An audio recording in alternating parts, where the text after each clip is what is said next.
Welcome to Sleepy Historian. You're safe here now. Take a deep breath, let your shoulders drop, dim the lights, and close your eyes. It's time to leave behind the worries of the day and drift back ever so slowly into another world. Tonight, we wander the quiet streets of a medieval town, following the slow, measured steps of a doctor. He is not like the doctors we know today. His world is shaped by ancient books, sacred prayers, strange herbs, and the gentle ticking of the stars overhead.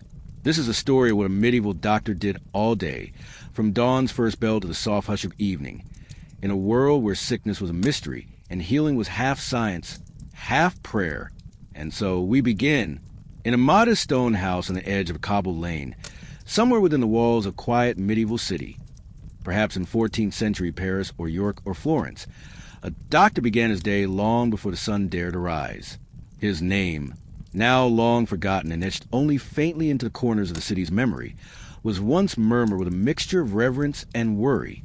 To those who knocked on his heavy wooden door, he was known not just for his healing skills, but for his wisdom, his odd rituals, and the calm gravity that seemed to accompany him wherever he walked.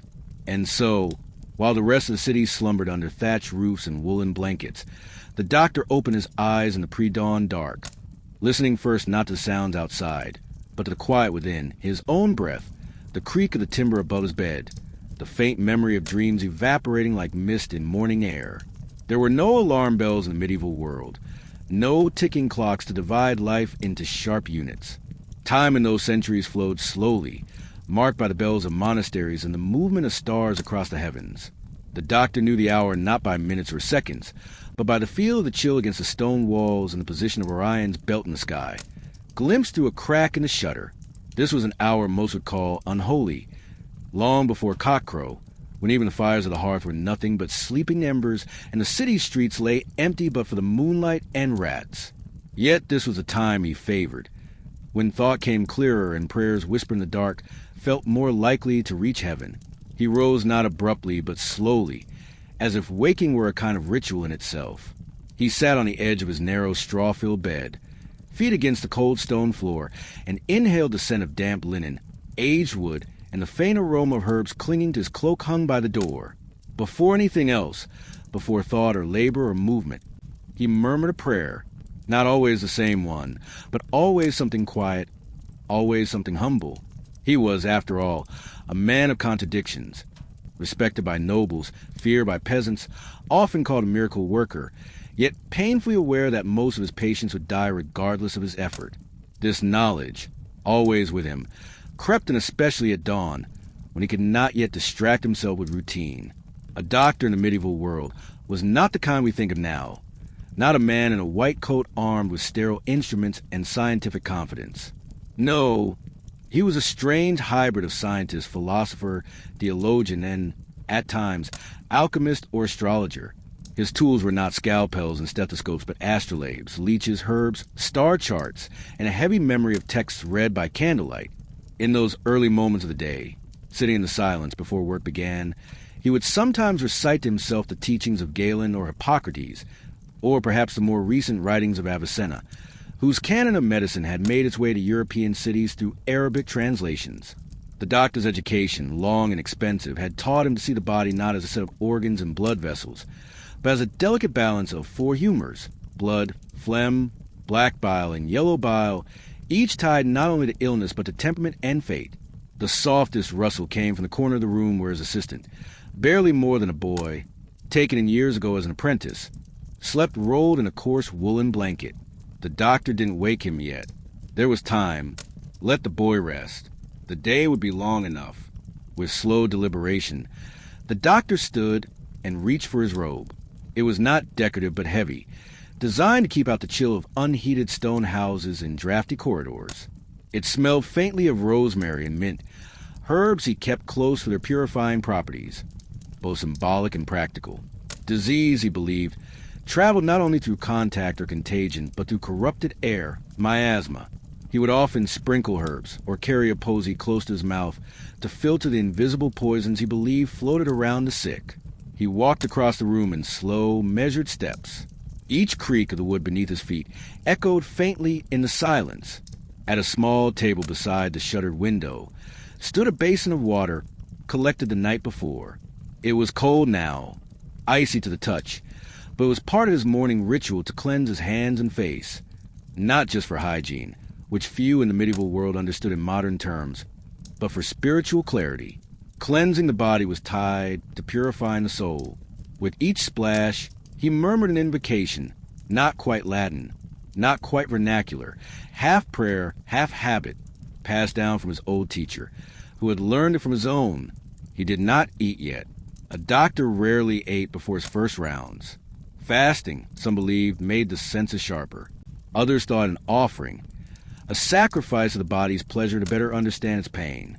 And truth be told, most mornings he had no appetite anyway. The thought of what the day might bring, retching patients, blackened limbs, open sores, incurable fevers, was enough to dull the edge of hunger. He sat then by his desk, its surface littered with dried ink, worn quills, rolled scrolls, and a few precious books wrapped in cloth. Opening one of these tomes of the reverence others might offer a relic, he skimmed the margins he'd annotated in earlier years. He wasn't looking for anything in particular, just reacquainting himself with the voices of those who came before. Galen, Reyes, Avicenna, they felt like quiet companions in this dark hour. Together, they would face the uncertainties of the living day. Outside, the first crows began to stir, and the distant bell of a monastery tolled faintly in the cold air. It was time. He took up his satchel, empty now, soon to be filled with herbs, vials, notes, and tools. He would pack it carefully, methodically, but first, he would awaken the boy. There was work to be done, bodies to examine, afflictions to name, suffering to witness. And so the doctor rose, not as a hero, not as a healer in the modern sense, but as a man bound by duty, mystery, and a strange cocktail of faith and theory that passed for science in a world still half dreaming in shadows. And as the faintest orange blush touched the edge of the sky, he began his day.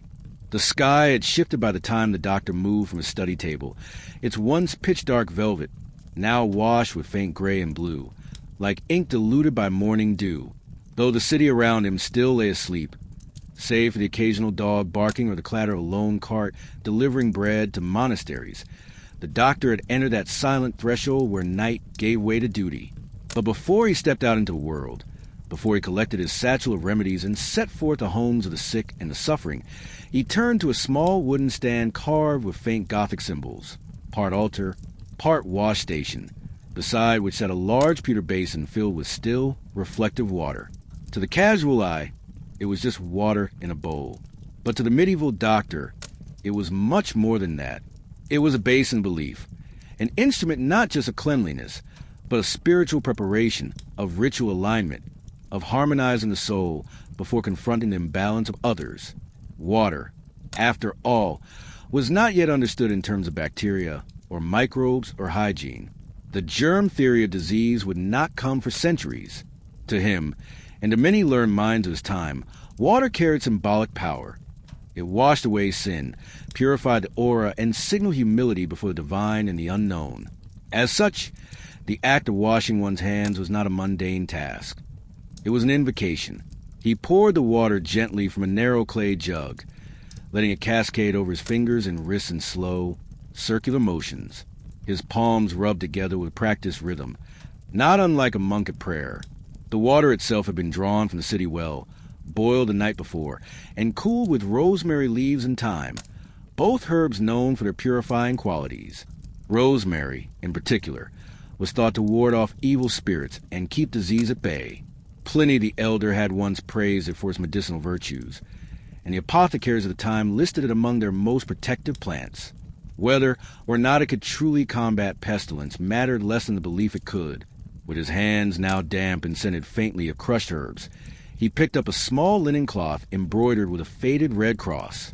He dried his fingers carefully, starting from the fingertips and working inward. A reverse motion meant, according to old physician lore, to symbolically gather the ailments of his future patients and bind them into his own body's resistance. This was the unspoken burden of the healer, to act not only as a solver of ailments, but as a spiritual absorber of others' suffering. The drying cloth, washed daily and hung in the sunlight, was not just for practicality. It, too, had a role in the day's protective charms. In a nearby niche carved into the wall, small glass vials and copper cups held more fragrant waters. There was lavender tincture, sometimes rubbed into the wrist to help clear the mind. There was vinegar steeped in cloves, a popular defense against bad air or miasma, which doctors believed was one of the primary transmitters of illness. According to Galenic tradition, the health of the body was a balance of humors, but the environment played its own powerful role. Rotting matter, sewage, the breath of dying, all were considered threats not just to the lungs, but to the soul. So before every departure, the doctor would inhale the clove-scented vinegar deeply, holding it beneath his nose to awaken the senses and keep the foul vapors of the outside world from taking hold within. This attention to ritual might seem superstitious to modern minds, but it was deeply logical within a medieval framework. Without microscopes or microscience, a medieval doctor understood the world through analogy, observation, and ancient authority. The writings of Hippocrates, Galen, Avicenna, and even the Greek physician Dioscorides were viewed as scripture, texts to be copied, preserved, and obeyed. And they all emphasize the connection between purity and wellness, between the visible world and the invisible one. He took one final moment to stare into the basin, its surface now rippled and clouded by motion. Sometimes he saw nothing in it but his own tired reflection. Other times, when the day ahead seemed especially heavy, he imagined it as a mirror into the souls of those he was about to visit. What illnesses would he see today? What questions would he be asked to answer without clear truth? Would he be sent to the child feverish with sweats and trembling, or to the man who coughed blood on his sheets? Would it be the village priest with the mysterious rash, or the aging midwife who whispered her curses and wanted her womb cleansed of demons? He did not know, and perhaps it was better not to. He folded the linen cloth carefully and returned it to its hook. With one hand, he adjusted the belt at his waist, leather, worn, fastened with a simple brass buckle. A small pouch of dried sage hung from it, tied with a red ribbon for protection. Around his neck, he wore a pendant engraved with a chi rho, a Christian symbol, tucked beneath his outer robe. Though his knowledge was rooted in ancient secular texts, his world remained deeply religious, and the line between faith and medicine was thinner than most dared to admit. Prayer and poultices often sat side by side in his satchel. A soft knock came at the chamber door. It was his apprentice, eyes still foggy from sleep, but already dressed in a simpler version of the healer's robe. The boy had fetched fresh herbs from the courtyard garden, and now stood quietly, offering a small cloth bundle of sage, rue, and marjoram. These were the morning herbs, chosen for their restorative qualities and symbolic cleansing. The doctor nodded approvingly and motioned for the boy to begin preparing the satchel while he performed the final part of the washing rite, the anointment. Taking a small flask of oil infused with mint and yarrow, he dabbed a drop onto each wrist and traced a simple cross upon his forehead. This was both personal and professional. The mint was to clear the mind, and the yarrow was believed to stop bleeding. He liked to imagine that its essence might give him steadier hands, calmer thoughts, sharper judgments. The cross, of course, was for protection. He knew that each time he walked into a patient's home, he walked into risk. Illness clung to bedposts and linens. It traveled on breath. He had seen healers die younger than the patients they served. It was not unusual, and yet it was always sobering. The morning ritual, now complete, left him with a strange feeling of both serenity and apprehension. His hands were clean, his senses awake, and his satchel almost packed. Soon he would step into the waking world of the sick, the frightened, and the desperate. But for now, in the silent room filled with the scent of herbs and the flicker of weak morning light, he felt briefly prepared. Not invincible, never that, but fortified in the only way a man of his time could be. And with one final glance at the basin, no longer a mirror, but just a bowl of used water, he turned toward the door. The door opened with a low groan, its iron latch catching slightly before giving way to the world outside. The morning had unfolded quietly, without fanfare, the sunlight filtering through low-hanging mist like a cautious intruder. The city, still half asleep, exhaled slowly through chimney tops and narrow alleys, as if unsure whether to rouse fully or return to slumber. For the doctor, however, there was no such hesitation. The morning had begun, and now came one of the most sacred rituals of his daily existence, donning the healing robes and offering the morning oath. Though he already wore a linen undertunic and the soft woolen layer beneath, the outer robe, the official garment of his calling, hung on a wooden peg in the alcove beside the hearth. It was not elaborate by the standards of the court or the church, but for the healer, it was a garment of immense symbolic weight, woven from thick brown wool and dyed with walnut husk to a shade somewhere between earth and shadow. It bore few adornments save for a narrow trim of crimson thread that ran along the hem and sleeves. That thread, embroidered by his late wife's hands many winters ago, represented the blood of the sick, the living reminder of those he served, of those he could not save, and of the vow he renewed each morning. He approached the robe slowly, pausing for a moment before reaching for it. His apprentice, now standing at the doorway with a satchel ready and slung loosely across his shoulder, did not speak. He had learned, in his years under the doctor's watchful eye, that this part of the morning demanded silence. It was not superstition. It was reverence. Like a knight anointing his armor or a priest putting on vestments, the act of dressing the robe was not mechanical. It was a form of alignment, a way of stepping into a role that was equal parts burden and privilege. The doctor lifted the robe and laid it gently across his arms before slipping it over his head in one smooth, practiced motion. As the fabric fell across his shoulders and arms, it seemed to carry a quiet weight with it. Not just physical, but historical. This same robe had accompanied him to plague houses and noble chambers alike. It had been soaked in sweat during hot summers and crusted with ice in the depths of winter. It had been splattered with blood, wept upon by grieving mothers, and clutched by the hands of the dying. He had stitched it himself more times than he could count, patching tears and reinforcing the lining with extra thread when where threatened its integrity. Once the robe settled into place, he fastened at the waist with a leather cord, tying it with deliberate slowness. Each knot held a memory, each loop a patient once treated or a lesson once learned. The sash also held small loops and hooks from which dangled tools of his practice, a polished brass astrolabe no larger than a plum, a long, narrow knife used for lancing boils, a sealed pouch of camphor to ward off foul air, and a wax tablet etched with names and treatments from the previous week. Each object, no matter how small, had its purpose and its place. And then came the oath. The apprentice stepped forward, as he always did at this moment, and held out a folded scrap of parchment. The doctor did not need it. He had memorized the words years ago, and their meaning had only deepened with time. Still, he unfolded the parchment as a sign of humility, allowing the words to speak to him again as though he were hearing them anew. The oath was not official in the way modern codes might be, but it was sacred to him nonetheless. A mixture of Latin, Greek, and vernacular phrases, passed down through generations of physicians and learned men. It was a personal blend of Hippocratic ethics, Christian morality, and old wisdom. He spoke it softly, each syllable carried with breath and meaning. I swear by the divine, by the saints who watch and the ancestors who guide, to offer healing where is welcome and comfort where healing fails. I shall treat the body without greed and the soul without pride.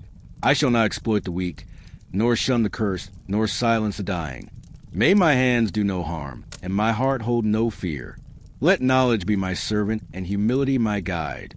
And if I err as all men err, may mercy find me and wisdom teach me anew. He let the silence settle afterward. The boy bowed his head.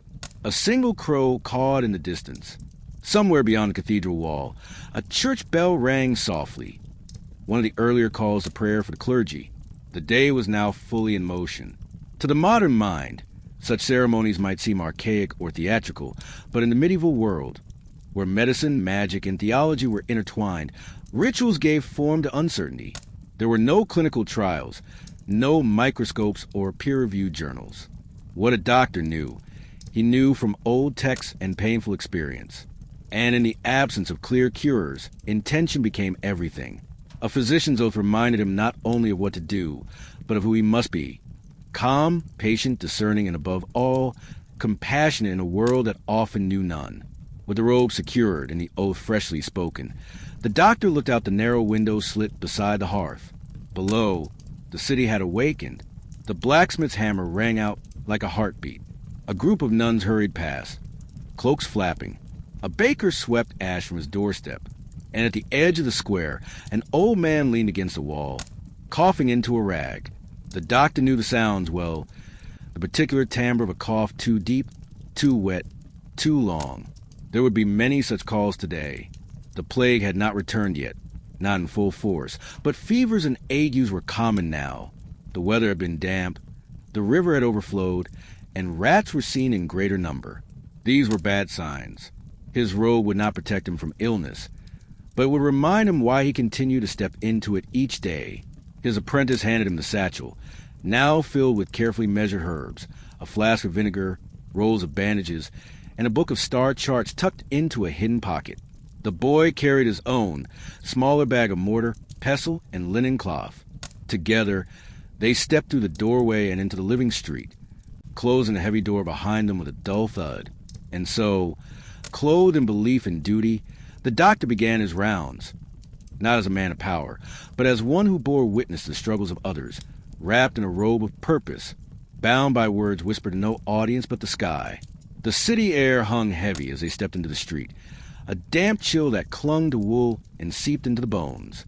The cobblestones were slick from the morning dew, and the faint scent of smoke curled from chimneys above, mingling with the more pungent notes of manure, bread crusts, and the far-off tang of tanner's waste.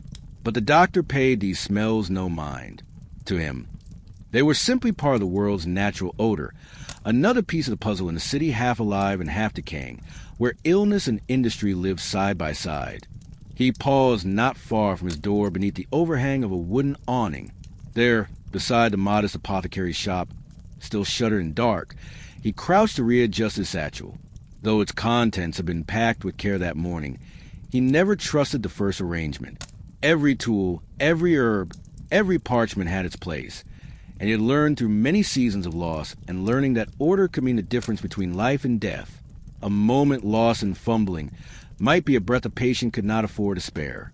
The satchel itself was made of thick cowhide, worn soft from years of use, its edges darkened by the oils of his hands and the slow accumulation of time.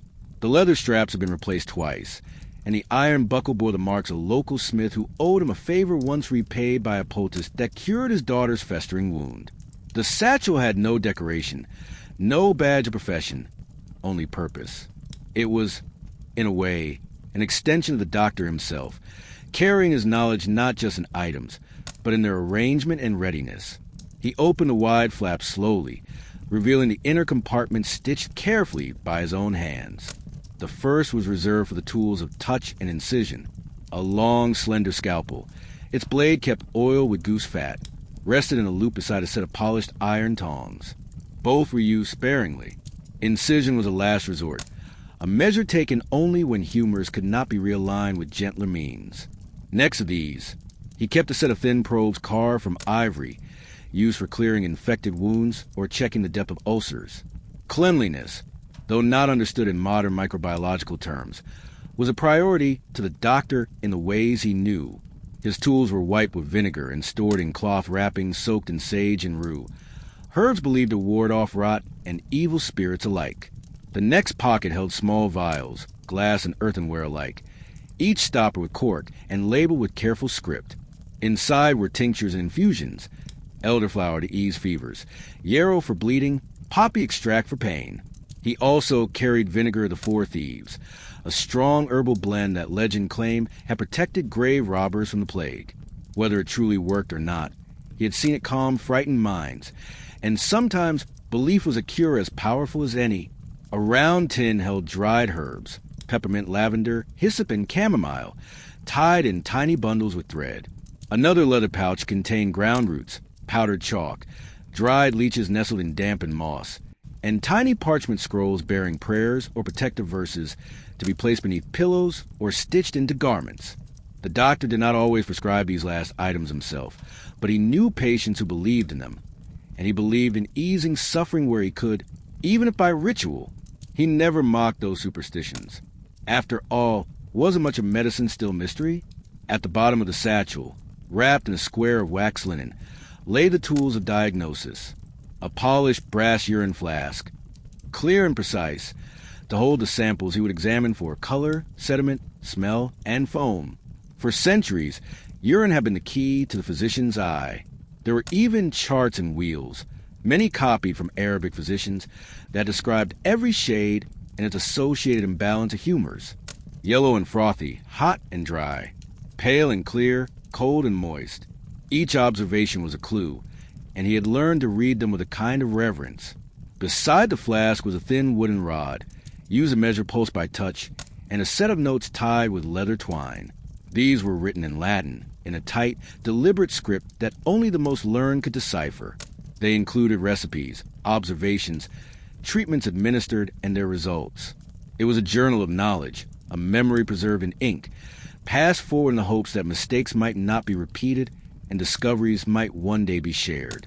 Some of the entries were his own, others copied from teachers, mentors, or fragments of manuscripts acquired from distant travelers and dusty abbeys.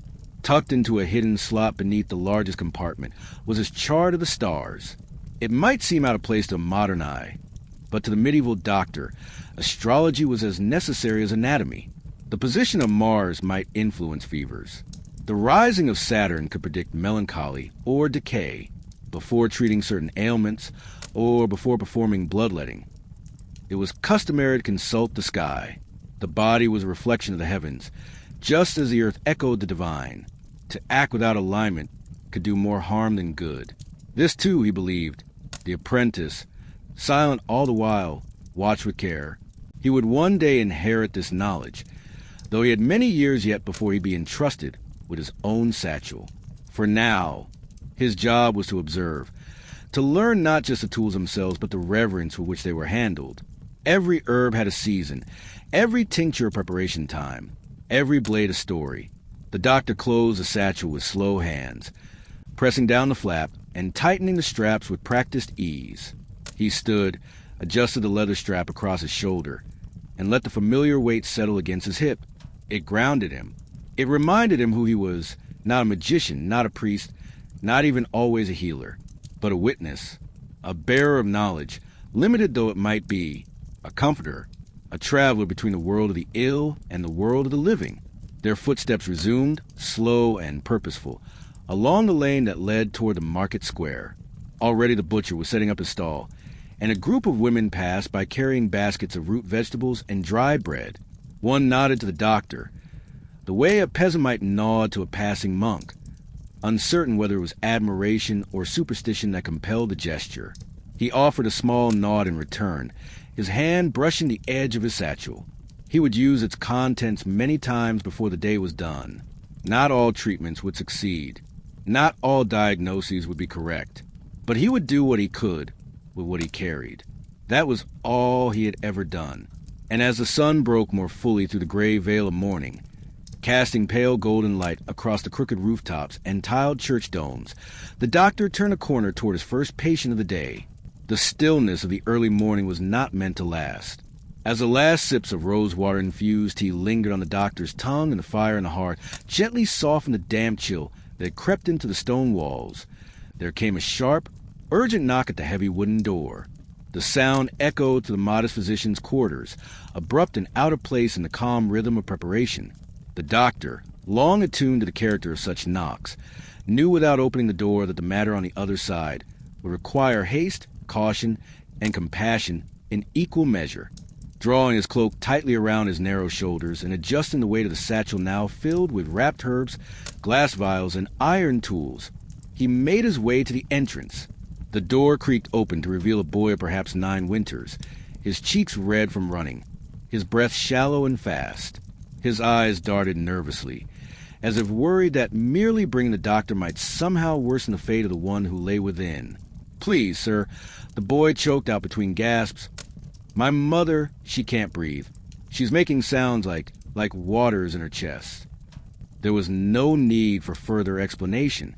The doctor gave a solemn nod, offered the boy a warm look that tried to quiet the storm of fear behind his eyes, and stepped out into the awakening world. The streets were still largely empty, save for a few merchants laying out bread or salted fish on rickety stalls.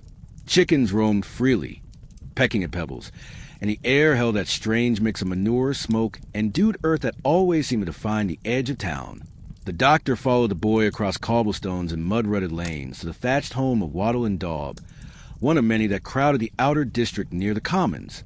Inside the house, the air was thick and stagnant, heavy with the sour scent of sickness. A woman lay on a bed of straw and rough linens near the hearth, her skin pallid and damp, her eyes fluttering beneath half-closed lids. Each breath was a labor, drawn in shallow gasps, followed by a gurgling sound that was unmistakable, the wet rattle of fluid in the lungs. The doctor knelt beside her, ignoring the lice crawling near the straw, and gently placed his fingers on her pulse. It was fast, frantic even, her brow burned with fever, and her chest heaved beneath the woolen shift soaked through with sweat. He did not have the benefit of stethoscopes or microscopes, nor the modern understanding of bacteria or viruses. But centuries of observation had lent medieval doctors a deeply practical, if imprecise, sense of disease. He noted the symptoms carefully in his mind, muttering to himself. Labored breathing, fluidic ingestion, fever, and malaise. By the standards of the time, this might have been termed catarrh of the chest or phthisis, potentially linked to an imbalance of humors, particularly an excessive phlegm and corrupted blood. In the doctrine of Galen and Avicenna, her condition might have been triggered by cold, damp air, poor diet, or sinful overexertion. But the cause, for now, was less important than relieving her suffering. He removed a small wooden spoon and a sealed vial containing a decoction of coltsfoot, horehound, and licorice root, herbs known in the medical text for their supposed power to open the lungs and calm the body. He measured carefully, stirring the mixture into a small clay cup of warm water from the hearth, whispering encouragement as he helped the woman swallow. Her throat spasmed slightly, and for a moment he feared she might choke, but the bitter liquid went down. The doctor then turned to the more urgent remedy of drawing out the phlegm. Cupping was a time-honored method, and he reached into his satchel for a small brass cup, a strip of linen, and a candle, heating the inside of the cup until the air inside expanded. He placed it swiftly upon her back, where her lungs might be accessed beneath the skin. The cup clung tightly as it cooled, drawing the skin upward and supposedly pulling out the bad humors with it. Several more cups followed, a line in rows like tiny brass towers against her shivering form. As the boy watched wide-eyed, the doctor explained softly that these methods were old, passed down from masters in Salerno and Paris, from texts written in Greek, Latin, and Arabic. He told him of the humors, blood, phlegm, yellow bile, and black bile, and how they needed to be balanced like the stars in the heavens. The boy listened, not entirely understanding, but grateful that someone was doing something. Once the cupping was complete and the woman's breathing slightly eased, though by no means cured, the doctor moved to prepare a poultice. He mixed dried thyme, mustard seed, and vinegar into a coarse paste and spread it across a strip of linen, laying it gently across her chest. The pungent aroma filled the small home, masking the sickly scent of illness. He hoped the warmth and oils would stimulate her lungs to clear. With his treatments applied, he sat beside her for nearly an hour, watching and listening. She seemed more at ease now, her chest rising more evenly. Her son had fallen asleep by the hearth, exhausted by fear and hope alike. The doctor wrote a note in his ledger, using careful Latin to record the symptoms, treatments, and the date. He promised to return in the evening and left behind instructions for boiled water, continued herbal doses, and prayers to St. Blaise, the patron saint of throat ailments. As he stepped out into the day, the sun had risen fully now, casting long beams of gold across the uneven rooftops. He took a breath of the morning air, filled with the scent of horse sweat and bread, and adjusted his satchel. The next call would come soon. Someone else would be waiting. His day had only just begun. As the physician made his way through the muddied paths of the waking town, his feet found rhythm in the familiar squelch of damp earth beneath well-worn boots, his cloak brushing against moss-stained walls as he passed beneath low-hanging beams and crooked signs swaying gently in the breeze. The morning was now fully alive, with the clang of blacksmiths' hammers echoing from distant forges, and the scent of rye bread and onions curling from open ovens. Though the memory of the breathless woman lingered in his thoughts, his satchel of tools clinking softly at his side, the work of physician was never linear nor compartmentalized. Each patient, each malady, each bodily symptom, especially urine, told a story that had to be read with the eye of a scholar and the patience of a monk. He arrived at the home of an elderly merchant known locally as Master Leoric, a man whose fortune was rivaled only by his vanity and fear of death. The merchant, having consumed his fill of salted pork, strong ale, and leisure over many decades, now found himself afflicted by frequent fevers and an unquenchable thirst. The townspeople whisper of a wasting disease, of demons feasting from within, but the physician approached the case as he had been trained, in the cool, methodical fashion of the learned, relying on the tried knowledge passed down through centuries of observation. The merchant's house was cleaner than most, with wooden shutters, linen-covered beds, and tapestries depicting hunting scenes and noble crests.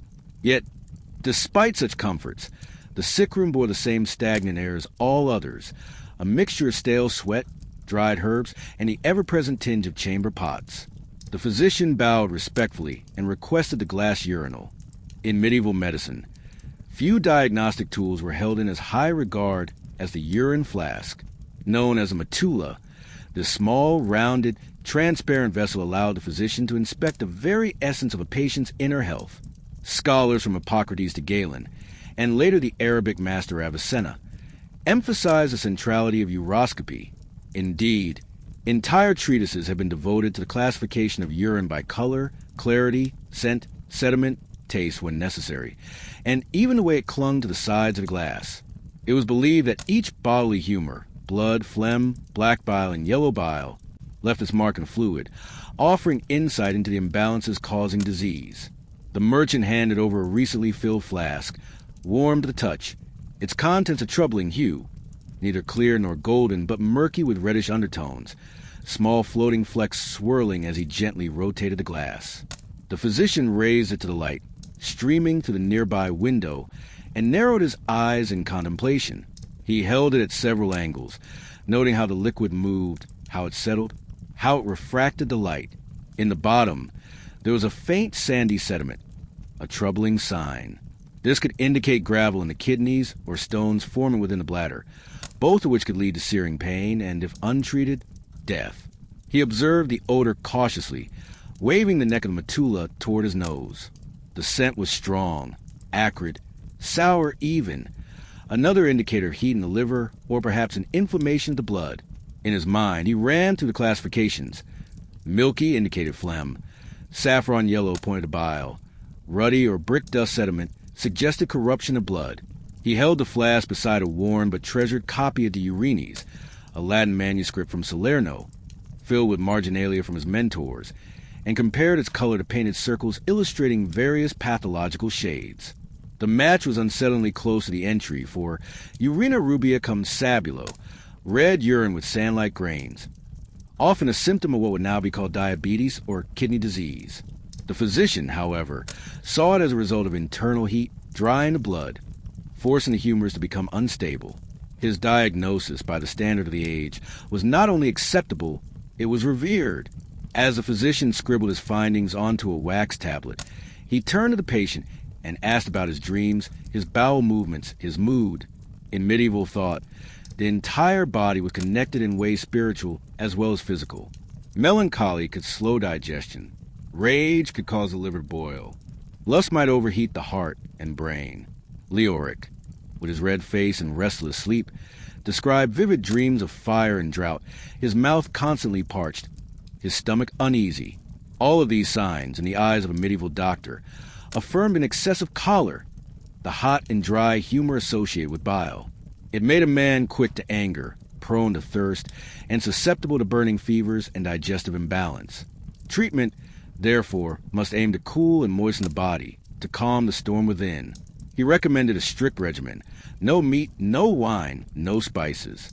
Leoric was to consume only barley water, soft bread soaked in goat's milk, and stewed apples with honey. He was to sleep with his head slightly elevated, wrapped in cool cloths soaked in violet water, and he must avoid arguments, heavy reading, or thoughts of profit.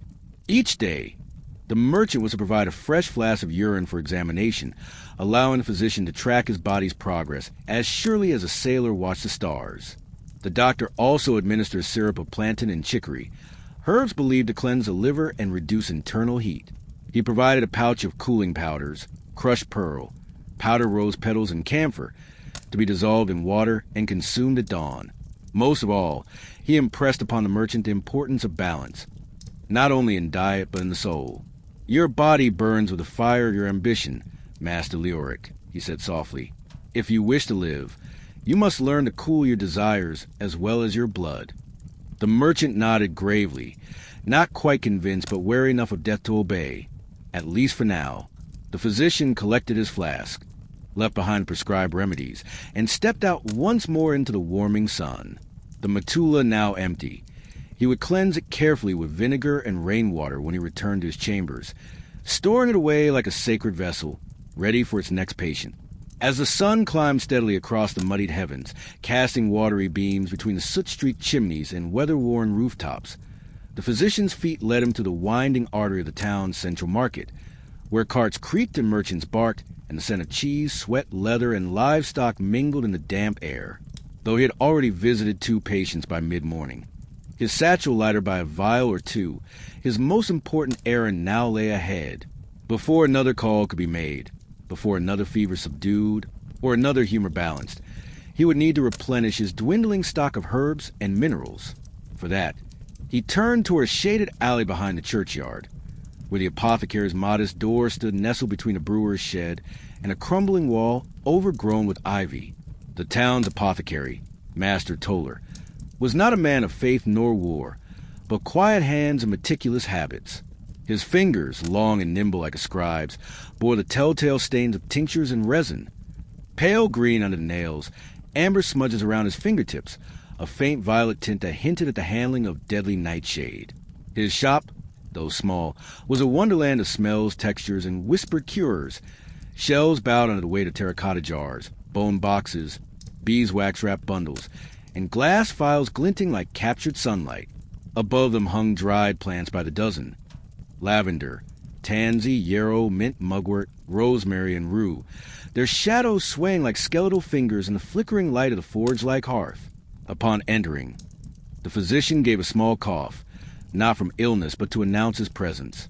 The room was fragrant with dried herbs and sharp resins, though not unpleasant. It was a scent he had long grown used to, a comforting olfactory tapestry of life and decay, healing and mystery.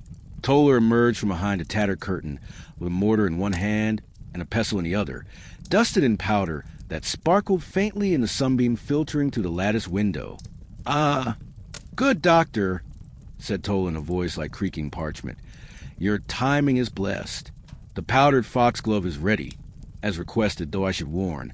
It's bitter as penance and twice as dangerous in a careless hand." The physician nodded, acknowledging both the product and the caution. Foxglove, or digitalis, was a potent plant used sparingly in cases of dropsy, the bloating disease associated with a failing heart. Too little and it had no effect. Too much and the heart would falter fatally. There was no room for error. He accepted the small pouch, tied tightly with sinew string, and marked with a symbol resembling a curled fern leaf, the apothecary's discreet code for dangerous materials.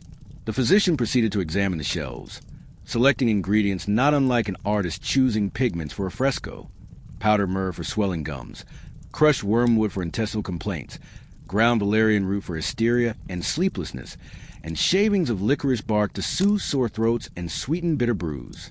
He passed by the mandrake root, shaped eerily like a twisted infant, and the vial of mummy powder imported at great expense from Egypt, its actual efficacy more mythical than medicinal.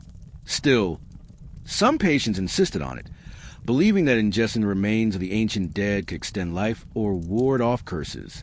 As the physician gathered his items, Toller leaned in with a whisper of conspiracy, his eyes glinting with suppressed excitement. "I received something rare this week from a traveling scholar out of Prague. A dried serpent's tongue, preserved in honey and wax, said to purge poison from the blood, if powdered and swallowed with wine." The doctor arched a brow, neither confirming belief nor denying curiosity. In truth, much of medieval medicine existed in the delicate realm between knowledge and faith, science and superstition. A learned man knew not to scorn a remedy simply for sounding improbable. Many so-called myths had roots in obscure truths, and even when they failed, the belief they inspired often helped more than the herbs themselves. And so, he purchased the serpent's tongue, not for use perhaps, but for study. Behind the curtain, the apothecary's assistant, a hunched young man with a lazy eye and a talent for mixing salves, prepared the powders requested earlier. Ingredients were weighed on a small brass scale, balanced with polished stones whose weights had been passed down like heirlooms. The assistant used a fine-toothed sieve to filter the bark shavings from a decoction of willow, then carefully poured the strained liquid into a glass vial, sealing it with beeswax and linen thread. The physician watched quietly, observing every step for precision. These concoctions, once handed to a patient, carried the weight of life and death. A single mismeasure, a touch of mold, a trace of the wrong root, could tip the balance. Next came the discussion of price, a ritual in itself. Apothecaries did not work for charity, and while physicians rarely paid in coin, they often offered barter, protection from scrutiny, shared knowledge, or access to their more noble clientele. Today, the physician offered something Toller valued above all: fresh information.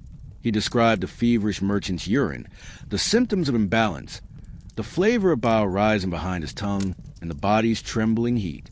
Toller, in turn, offered suggestions: marshmallow root boiled with barley to cool the system, a syrup of violets and honey, a thin paste made of powdered white poppy for external application behind the ears. The two men, though of different training, stood united in their purpose. Both understood the fragility of life, the complexity of the body, and the hunger of mankind to stave off death by any means. As they exchanged goods and words, they also exchanged quiet respect. For in a world ruled by uncertainty, where plague swept through towns and kings died of toothaches, healing required more than knowledge. It required collaboration, humility, and an unshakable resolve. Before leaving, the physician lingered at the window, admiring a display of dried rose hips, chamomile, and hyssop bundles hung in tidy rows. His fingers brushed the parchment labels, his mind already compiling formulas. He would prepare a calming draught for a nervous widow, a cleansing potion for the blacksmith's child, and a poultice for the aching knees of the church's bell ringer. Each vial, each bag, each bitter-tasting syrup carried with it a sliver of hope, a small defiance against the rot of the world. With his satchel now heavier, but his heart lighter, the physician nodded farewell. "Until next moon, Master Toller," he murmured, stepping into the daylight once more. The wind had shifted, and the scent of the market was stronger now, roasting meat, sour wine, and horse dung. But there, clutched in his hand, was a sweet, resinous fragrance of sprig of myrrh, a reminder that among the filth and chaos, healing was still possible.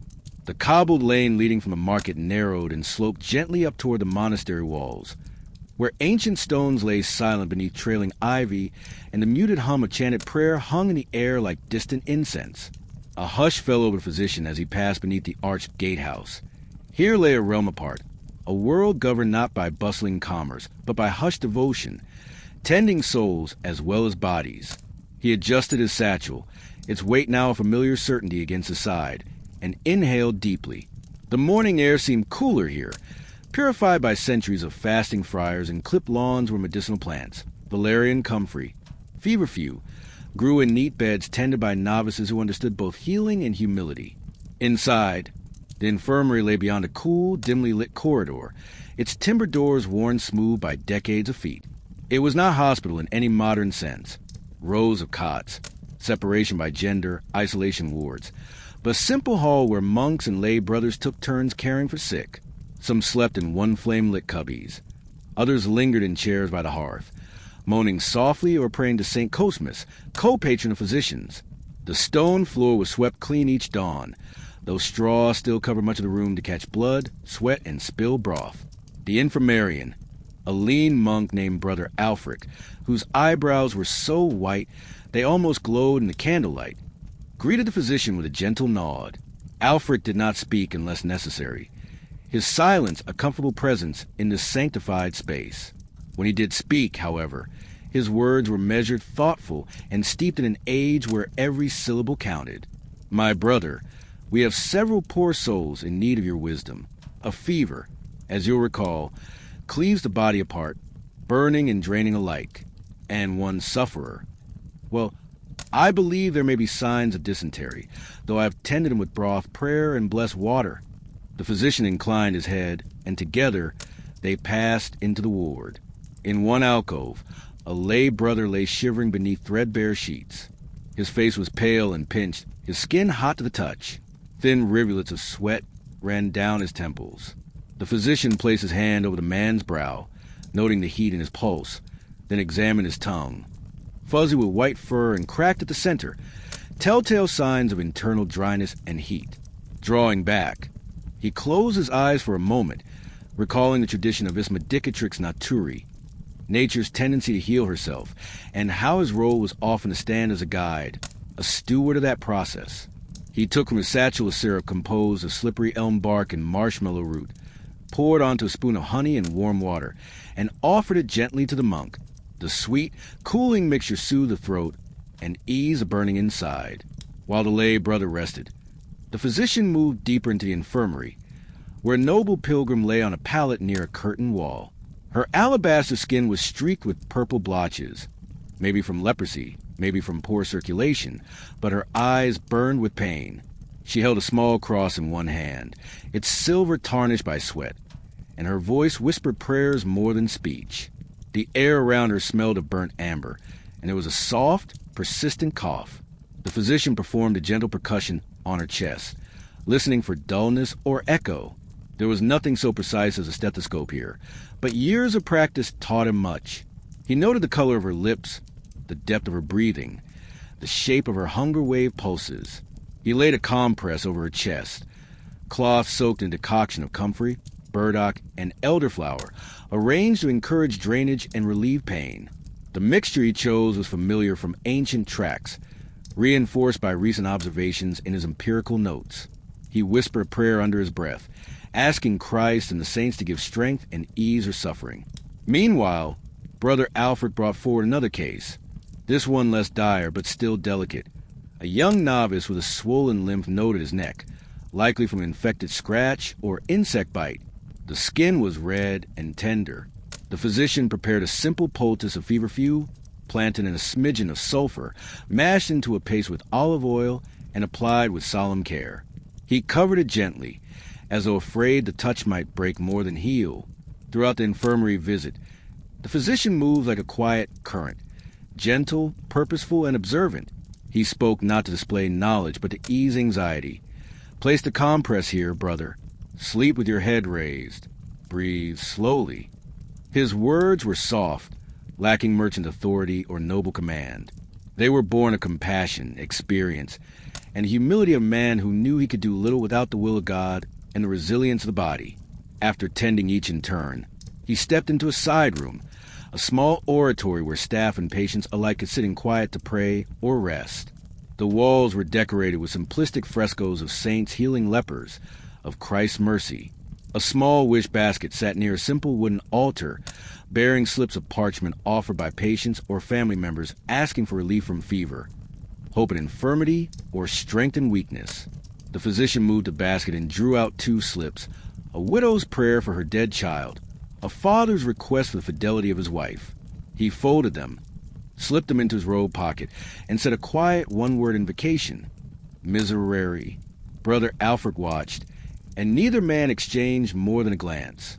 Between them was mutual understanding, that medicine and faith were inseparable here, and that each healing act carried both spiritual and physical weight. The physician stepped outside into the crisp courtyard, where a young sister hung fresh linen in the sunshine. Warm air spilled across bare feet, clipped grass, and the first buds of medicinal plants awaiting harvest. The monastery, while solemn, was no place of death but of quiet endurance, where life was honored, no matter how diminished. As he walked, he inspected the little garden plots. He paused to touch a sprig of basil, to smell the lemon balm, to admire the bud of a recently planted sage. These same plants would soon go into a healer's bag, to treat wounds, ease pain, calm nerves. In daylight, they were humble green things. In the sick room, they were sanctified. Before leaving, he gave Brother Alfred gentle instructions. Tally the temperature each hour. Change the compress on the pilgrim at dusk. Bring him vinegar and rose water ointment tomorrow for her chest. The infirmarian bowed, gratitude in his eyes. The physician allowed himself a small nod. Then he turned toward the great wooden doors that would lead him back to the street, to the world of taverns, traders, travelers, and trouble, leaving behind a place stretched between shadow and hope, prayer and care. He passed beneath the arched gate again, the midday sun now pouring between stones, and felt the weight of the half-world beneath his cloak and robes. The monastery stood silent, an island of quiet that would remain unbroken by hammer and shout. Yet beyond its walls, life pulsed at a fever heartbeat. Life that demanded answers, comfort, healing, and sometimes farewell. The morning sun filtered through the thin, mist-veiled streets of the town like a reluctant visitor, casting dappled golden light upon uneven cobblestones, where puddles from the previous night's rain still reflected the slowly brightening sky. The townspeople, already engaged in their daily rituals of labor and toil, passed briskly, aproned bakers hauling fresh loaves, fishmongers setting up their stalls, and maids emptying buckets into the gutters, their wooden clogs echoing rhythmically on the damp stone. Far from the clamor of the markets and cries of hawkers, down a quieter lane flanked by rose-covered trellises and soot-darkened stone, stood an arched doorway marked by a carved staff entwined by twin serpents. It was a sigil of learning, of healing, and of hierarchy. This was the entrance to the Guild of Physicians, the esteemed and often feared order to which only the learned and sanctioned were allowed. Few dared cross its threshold uninvited, for within its walls were rules, rituals, and a rigid structure that governed the very lifeblood of the town's health. The physician approached with a sense of purpose. His robes were worn but clean, dyed a deep burgundy, the color reserved for those trained not by field practice alone, but through scholarly immersion in halls of medicine. A leather satchel swung at his side, containing more than just herbs and tools. It held parchment records, dried samples of ailments, and perhaps more importantly, pages of questions he still sought to answer. His fingers tightened slightly around the iron door handle, the metal cold against the warmth of his skin, before he stepped inside. The interior of the guild was quiet, reverent, even somber. Candle sconces still flickered along the walls, though the morning had long since arrived.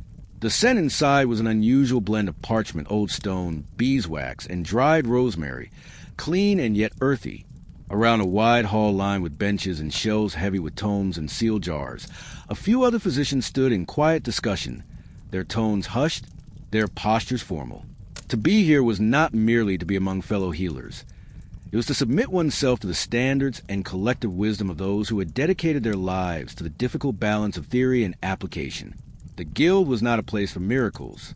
It was a place for deliberation, for standards, for regulating the often-conflicting methods that fester beyond its walls. From the superstition-laden practices of midwives and barbers to folk cures passed down by peasants, many of which hover between ineffective and lethal. Today was not a day of judgment or hearing, but of routine consultation. The physician crossed the hall, nodding respectfully to a seated older member whose face bore the permanent creases of a life spent peering into the suffering of others. The elder held a quill and scratched notes into a thick ledger, each line an account of a patient treated, a symptom observed, a death declared. This was a record of the town's health, its victories and losses, preserved not for sentiment, but for scrutiny. At the central table, surrounded by tall, leaded glass windows that caught the light in faint colors, a handful of younger practitioners reviewed case reports. They spoke softly, but with conviction, trading details of a recent outbreak of fever in the lower quarters. One man suggested the cause was foul water from a clogged well. Another believed it to be a miasma blown in from the marshes. A third posited a chain of contact through a traveling cloth merchant. Their theories jostled like chess pieces on a weathered board. No accusations, only hypotheses. No cures, only attempts. The physician listened before offering his own observation, drawn from a recent house visit to a brickmaker's family. Their symptoms mirrored the ones being discussed: weakness, trembling, vomiting. But he had noticed that only those who slept nearest the hearth had fallen ill. Could it be something in the soot or smoke? He wondered aloud. Or perhaps mold beneath the bedding. The others considered it, and one jotted the detail down, adding it to the collective pool of possibilities. The guild encouraged such sharing. It did not always lead to answers, but it built patterns, and patterns often proved more useful than speculation. With every case contributed and every symptom tracked, the physicians hoped to better distinguish one illness from another, to separate common aid use from deadly plagues, to understand whether a remedy had healed or simply coincided with a natural recovery. Beyond the table stood the guild's herbarium, a long corridor where shelves held dozens of jars, each labeled in Latin with the name of the plant, its properties, and the dosage known to be either safe or questionable. The physician often found solace here, reading notes left by his predecessors. Some entries dated back decades, written in careful script. Foxglove, observe heartbeat, useful in cases of edema, administer sparingly. Others were blunt. Hemlock, only for final days, not to be used unless death is imminent and pain intolerable. Near the far end of the hall, past the tiled floor bearing the crest of the guild, was a smaller chamber used for dissection and study. Though human dissection was still rare and often controversial, the guild had on occasion been granted permission by church authorities, especially when knowledge might prevent future suffering. The physician had once observed the slow unwrapping of a cadaver, the layers of flesh peeled back not with curiosity but with reverence, each fold revealing secrets about how blood moved, how joints fit together, how damage led to death. But today, there would be no cadavers, only dialogue. The guild's clerk approached, carrying a sealed letter for physician, a request to examine a child in a nearby village who had begun speaking in strange tongues during fever. The local clergy feared demonic possession. The mother suspected witches. The physician would have to walk a fine line between calming fears and applying rational analysis. Perhaps the child was delirious from high temperature. Perhaps the cause lay deeper. He tucked the letter into his satchel and turned to leave, bowing once again to the silent figures still hunched over their notes. The Guild of Physicians was not a place of easy answers or swift action. It was a crucible in which experience, tradition, skepticism, and compassion were melted together to form something just barely resembling wisdom. As he stepped back into morning light, the sun now higher and the streets noisier, he felt a familiar mix of burden and resolve.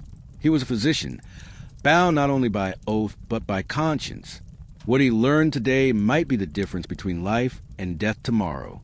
As the physician stepped out into the street, the letter tucked securely in his satchel, the world outside the guild seemed louder, more chaotic. Children darted past him chasing a worn leather ball, their shouts echoing through the alleyways.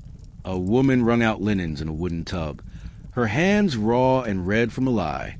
Somewhere in the distance, a bell tolled from the Abbey Tower, its dull bronze peal marking the approach of midday. Yet within the physician's mind, the voices of the guild still lingered, echoing with questions unanswered, cures unproven, and treatments debated with careful, methodical passion. Later that afternoon, he returned. The day's air had grown heavier with heat, and even the stone corridors of the guild hall seemed to hum with a tired warmth. At the central table, a new gathering had begun. Senior physicians and apprentices seated around parchment scrolls, bundle-case records, and mortar bowls crusted with the residue of dried infusions.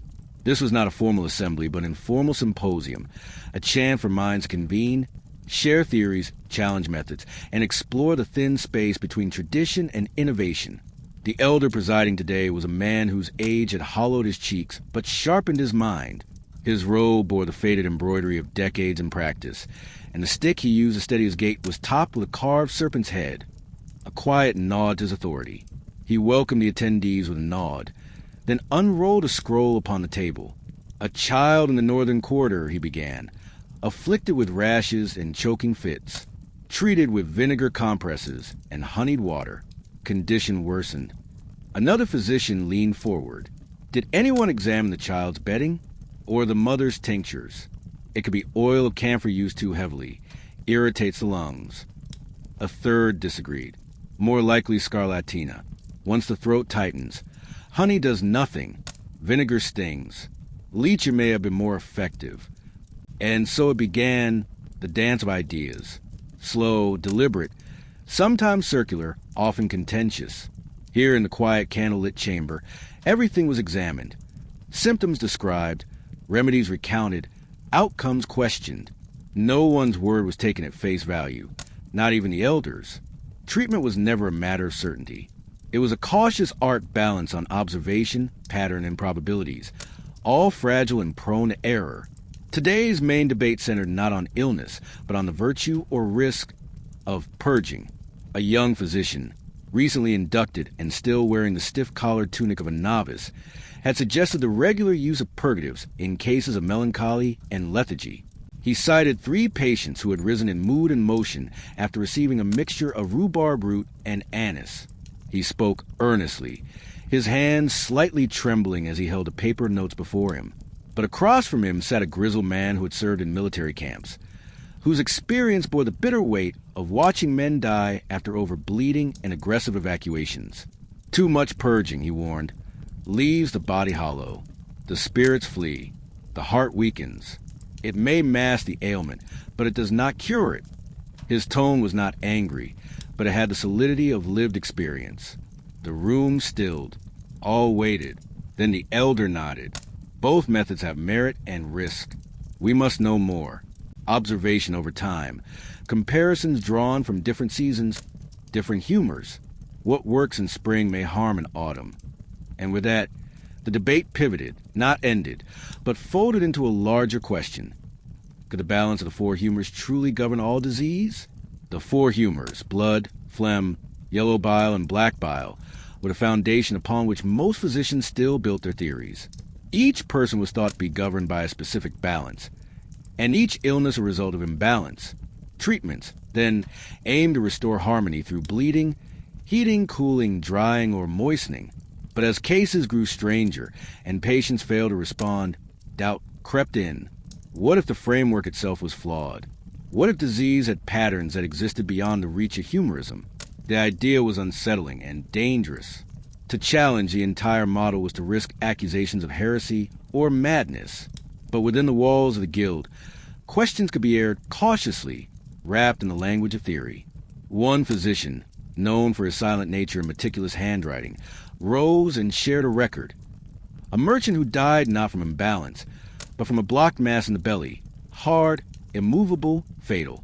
No excessive black bile, no fever, no drainage had helped. The guild listened, murmured, and took notes. A mystery, not an answer. As the discussion wound onward, it grew broader.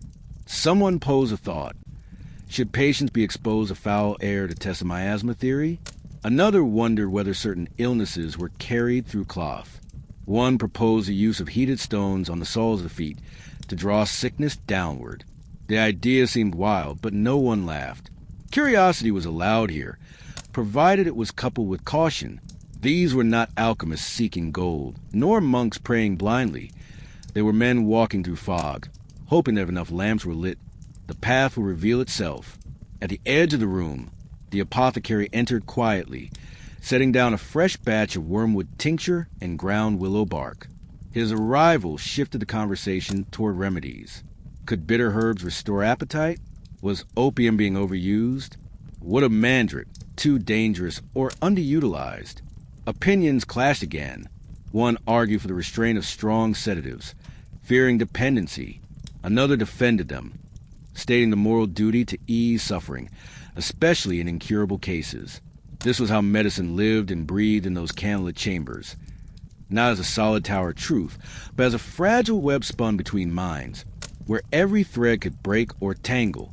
Trust was earned not through loudness, but through steady, tested work.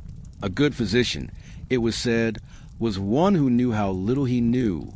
By dusk, the debate began to thin. Records were rolled up, jars were returned to shelves. The apprentices gathered up the notes, careful not to smudge the ink still drying. The elder spoke a final word. We serve life, not victory. Be wary of certainty. And with that, the gathering dissolved, each man retreating into the shadowy corridors with more questions than they had come with. The physician remained a moment longer, gazing at the worn table. Here, in this room where words were dissected like bodies and no answer came easily, was a beating heart of medicine. Not always right, never perfect, but always reaching forward into the unknown with quiet, stubborn hope. The city had grown quieter in recent weeks, not the stillness of peace, but the hush of fear. Stalls remained unfilled. Children played only inside. Innkeepers wiped their doorways with bread and vinegar in hopes of warding off unseen terrors. In the shadowed streets, villages of straw and damp, and in the narrow lanes that climbed toward the abbey, whispers of illness drifted through doorways like cold drafts. The physician felt it before he saw it. The unspoken dread of those who greeted him with tight nods and heavy eyes, not casual greetings. He had been summoned at dawn, but feared no sunrise could banish what he would see now. He passed beneath a low archway where once cheerful ivy now drooped with brown leaves, as though disease had claimed even the unthinking greenery. A globule of candlelight shone through one window of a shuttered house, and as he drew closer, he heard that soft, persistent cough, dry, urgent, ending in rasping gasps. The sound sank into him, but he composed himself. This was his calling. Inside, he met the housewife first, pale, hollow-eyed, clutching handkerchief to her lips. Around her, 3 small children stirred on straw mats, eyes dull, their breaths uneven. The stench of sickness filled the room, thick and sour, with undertones of bile and the sweet scent of herbal infusions half forgotten.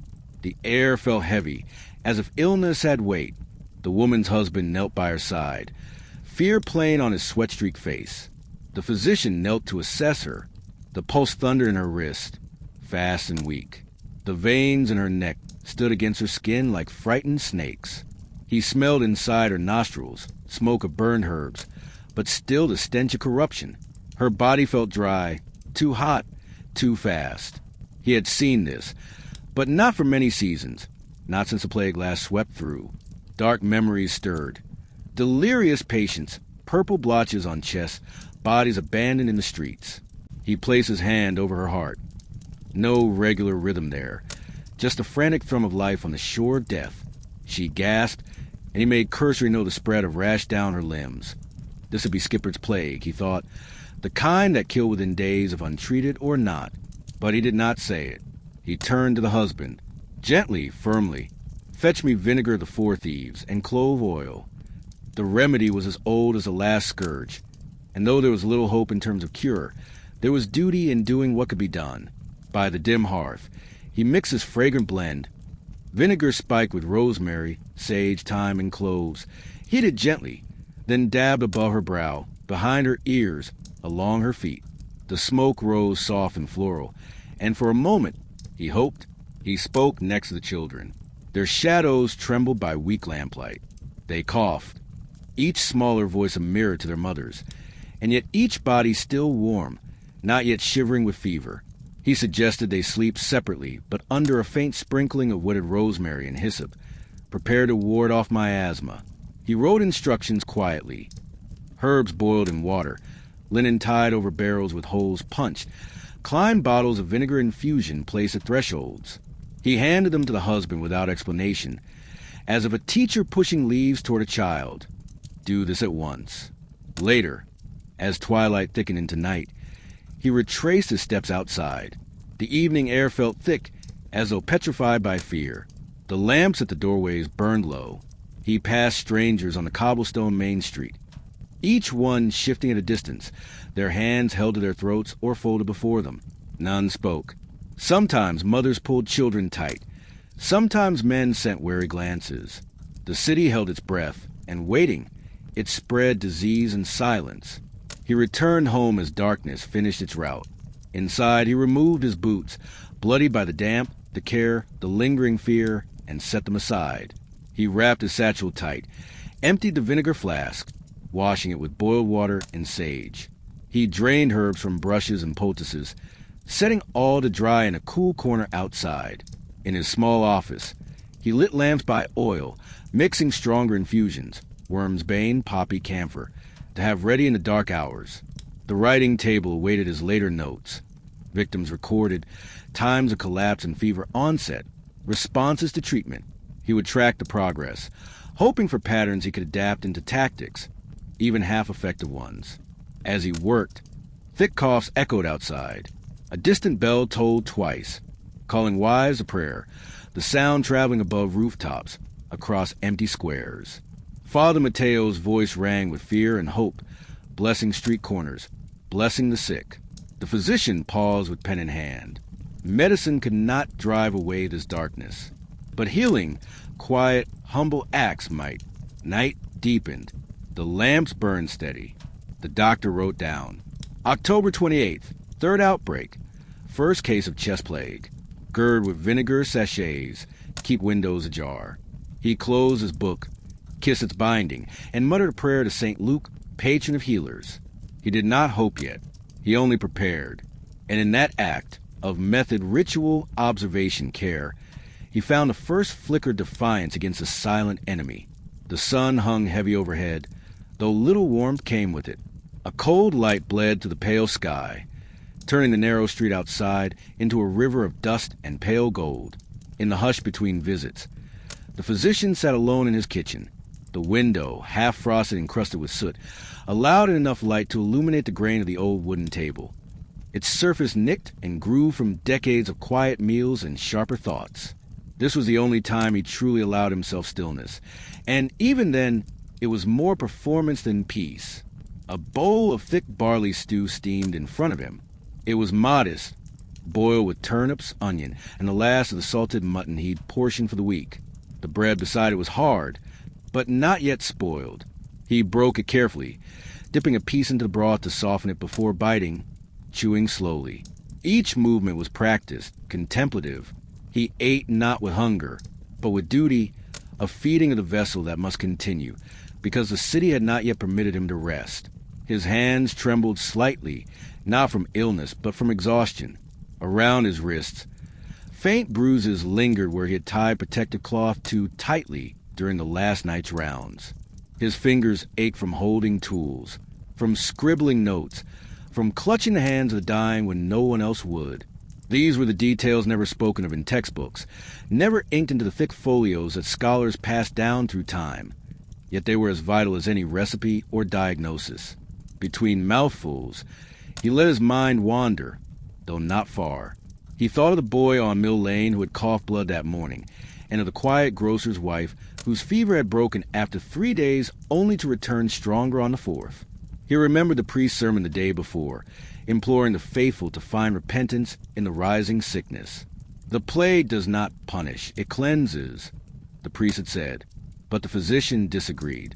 Suffering, he believed, had no purpose. It simply was. And his work, gentle, steady, measured, was not to interpret God's will, but to stand between pain and peace as best he could. A draft passed through the kitchen. The window panes rattled gently, and he pulled his cloak tighter around his shoulders. On the table, beside the bowl, lay his notebook, bound in worn leather, edges curling, filled with a careful, angular hand. He had written in it just before eating, recording yet another death, another pattern of symptoms, another small deviation from what he thought he knew. No matter how many days he logged, how many cases he studied, the disease remained slippery, unpredictable, uncaring. Yet he wrote anyway, because the act of writing, like the act of healing, pushed back against the dark. Even if the page would never save a life, it might one day be read by someone who could.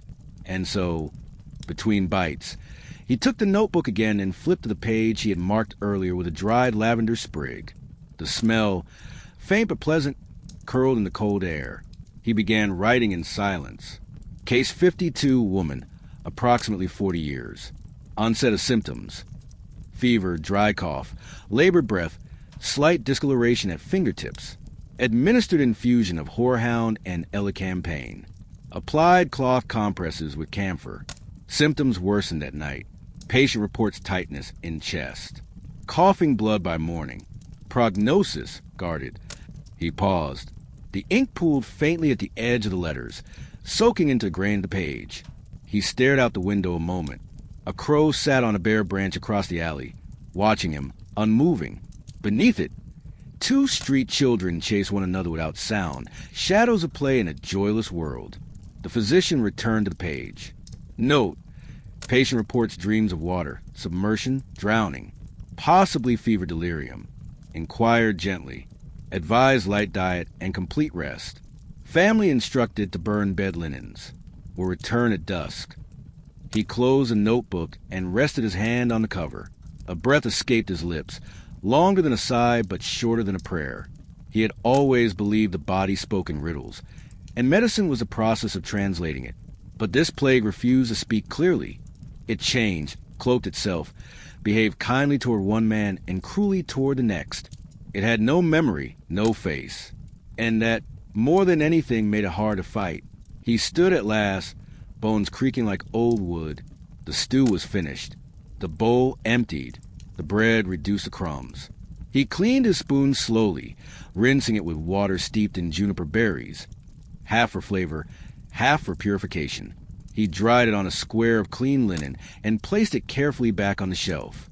Routine, always routine. It grounded him. He paused before the hearth. A single candle burned there, beneath a faded icon of Saint Sebastian, protector against plague. The physician stared at it quietly, not with devotion, but with recognition. Saints were like patients, silent, suffering misinterpreted. He lit another candle beside it, not for protection, but for remembrance. Each flame was for a name he had not written down, a life gone before his ink could record it. These, too, were his notes. The stillness stretched. A distant bell sounded again. 3 tolls. Time to rise. Time to walk. Time to descend again into the bowels of the city. To listen, observe, comfort, record. The physician put on his outer cloak and slid his bag over his shoulder. The weight felt heavier than before, not because the instruments inside had changed, but because the burden of knowing, of continuing, never grew lighter. He opened the door. The alley beyond lay silent, a narrow wound between houses. The crow still perched above, unmoved. The wind stirred the dust in swirls, and the scent of sickness rode it gently, like a whisper barely heard. He stepped out into it, slowly closing the door behind him. He did not lock it. There would be another midday meal. There would be another brief pause. There always was. But for now, the city was waiting. The church stood at the end of the street like a monolith carved from shadow, its spire leaning into the overcast sky, as if reaching in vain for something that had long since departed. The physician approached with slow, deliberate steps, his boots brushing against the soft powder of ash and dust that clung to the cobbled path like residue from forgotten prayers. The wind, gentle and constant, passed through the skeletal trees lining the narrow courtyard, and their branches clacked softly together like the bones of an old hand offering a trembling benediction. The door, warped and blackened by time, opened not with a creak but a sigh, as though even it would have grown weary of holding its place. Inside, the air was cold, still, and stained with the scent of beeswax, damp stone, and incense that had burned out hours before. The physician paused just past the threshold, letting his eyes adjust to the dimness, allowing a hush to settle into his bones like dust into floorboards. There was no one to greet him, only rows of pews carved in another century, and an altar draped in a white cloth too thin to conceal the darkness that seemed to bleed from beneath it. He walked quietly down the center aisle, his fingers grazing the edge of the pews. Each step echoed lightly, not in volume but in weight, like distant memories stirred beneath the surface. A woman knelt near the front, her head bowed, hands clenched tightly together, lips moving in a rhythm only she could understand. Behind her, a man sat with his arms crossed and eyes closed, not in prayer, but in exhaustion.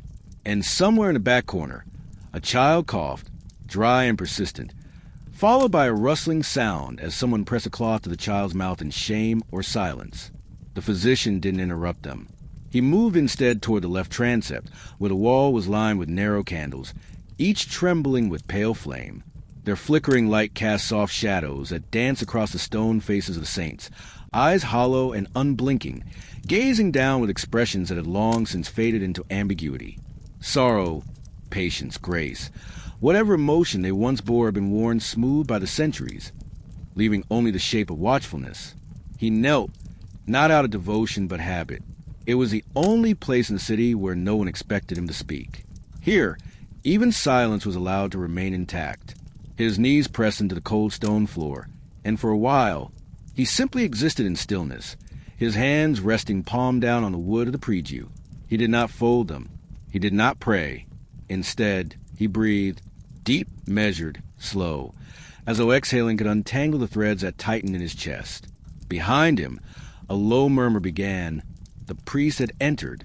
The man's voice, soft but certain, floated through the nave, offering a verse of psalm not for ceremony but for comfort. Though I walked to the valley of the shadow, the words unfurled into the rafters like threads of smoke, wrapping around those gathered, drawing them into a quiet web of solace. The physician listened, but not for answers. He did not expect them anymore. The church was not a place of miracles. It was a shelter from the noise of the city, a temporary reprieve from the weight of knowing too much. He reached into his coat and withdrew a small pouch. Inside were several folded slips of parchment, each with a name, a symbol, a brief note scrawled in his own hand. Names of the deceased, notes for the priest, quiet acknowledgments of those who had passed without ceremony, whose bodies had been burned or buried without witness. He placed the slips gently into the offering box beside the candles and lit a new taper in their honor.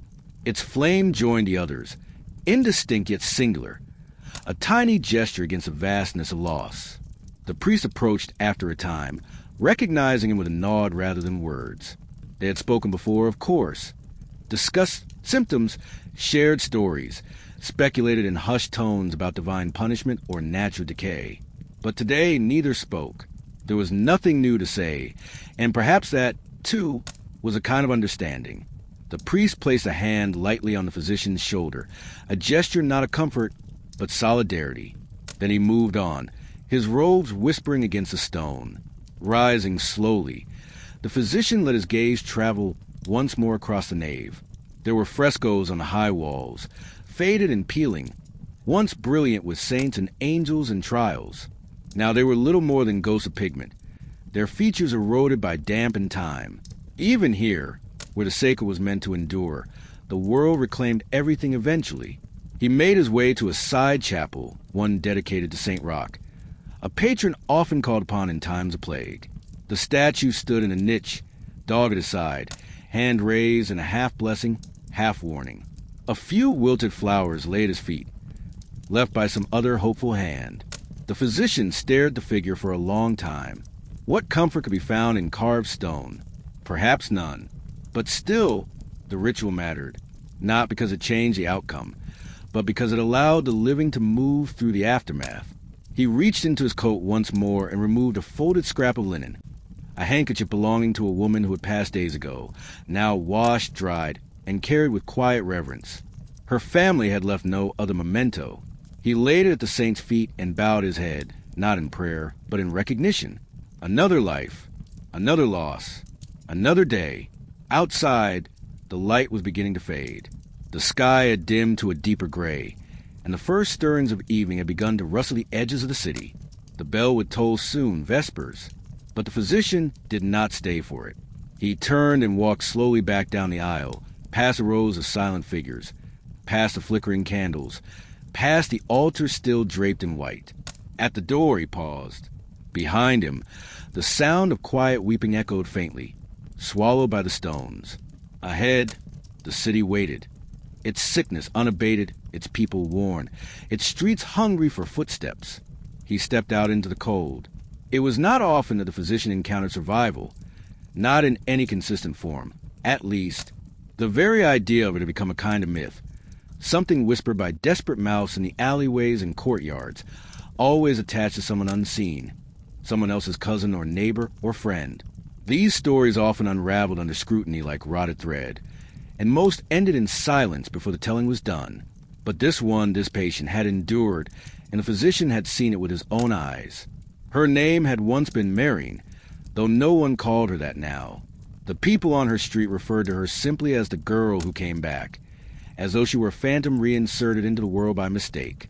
Her house, a narrow structure tucked between two sagging stone shops, had been marked with the sign of infection weeks before. The boards had gone up across the door, and the family inside had fallen to silence one by one. Their faces seen no more at the window, the smoke from their chimney no longer curling into the morning sky. By the end of the third week, no one expected life to remain within. And yet, on a morning thick with drizzle and cold wind, the boards had been removed, not by the city's laborers, but by Marion herself. She stood there in the doorway, unsteady and thin as a branch stripped bare by frost, her eyes wide and hollow, her skin a patchwork of shadow and pallor. She did not speak. She only looked out at the empty street, blinking as though the sunlight, though weak, was too sharp to bear. When the physician heard of it, he went at once, not out of curiosity, but duty, though some corner of him stirred with a strange and quiet hope. He found her sitting near the hearth, though no fire had been lit. A blanket was draped over her shoulders, and her hands were tucked beneath her knees.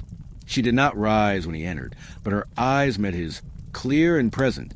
That alone was astonishing. Most who lingered near death returned dulled by it, haunted by things seen in the grip of fever, disconnected from the rhythm of the world around them. But Marian's gaze was sharp, not desperate, and the physician recognized in a flicker of will something he had not seen in many weeks. He examined her carefully. Her body bore the marks of the plague. Swollen glands now shrunken, rashes faded to brown, the lingering tremor of someone who had once burned with fever. Her breathing was shallow, but not labored, and her pulse, though faint, was steady. He asked her questions, and though she spoke little, her voice held no delirium. She remembered each day of her illness, and she spoke of her family, mother, father, 2 younger brothers, all of whom had succumbed while she remained locked inside with them, watching, waiting. "I didn't die," she had said softly, her eyes not moving from the cold stones of the hearth. "I thought I should, but I didn't." The physician returned each day after that, not because she was in danger, but because she was an anomaly, and in a city drowning in death, the living demanded attention. She did not speak much more, and she rarely left the chair by the hearth. He brought her small things, a scrap of salted meat, a bit of broth, a blanket heavier than the one she had. He said little, only observed, and made notes in the quiet script of his worn ledger. Patient, Marian. Age, approximately 19. Symptoms, full cycle observed. Outcome, survival. Possible cause, unknown. And still, he wondered, was it youth that saved her? Some hidden immunity? Had she received the disease in a lesser form? Or had some mercy intervened, some providence, so rare it could not be named without sounding foolish? Whatever the reason, it did not alter the world around her. Her neighbors kept their distance, and though her home was no longer boarded, no one approached.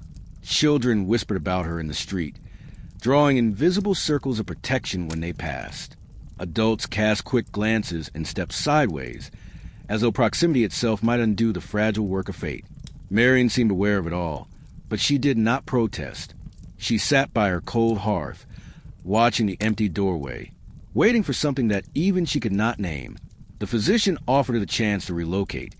He knew of a convent outside the city, not untouched but safer, and with nuns who might care for her. She declined gently, shaking her head without speaking. Her roots, it seemed, were wound into the very stone of her house, and to leave would be a second death, slower but no less certain. He continued to visit for a fortnight, each time finding her slightly stronger. She began to stand for longer periods, walking the short length of the room with cautious steps.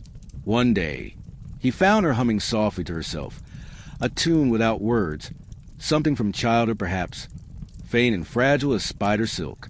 He listened from the doorway, not daring to interrupt.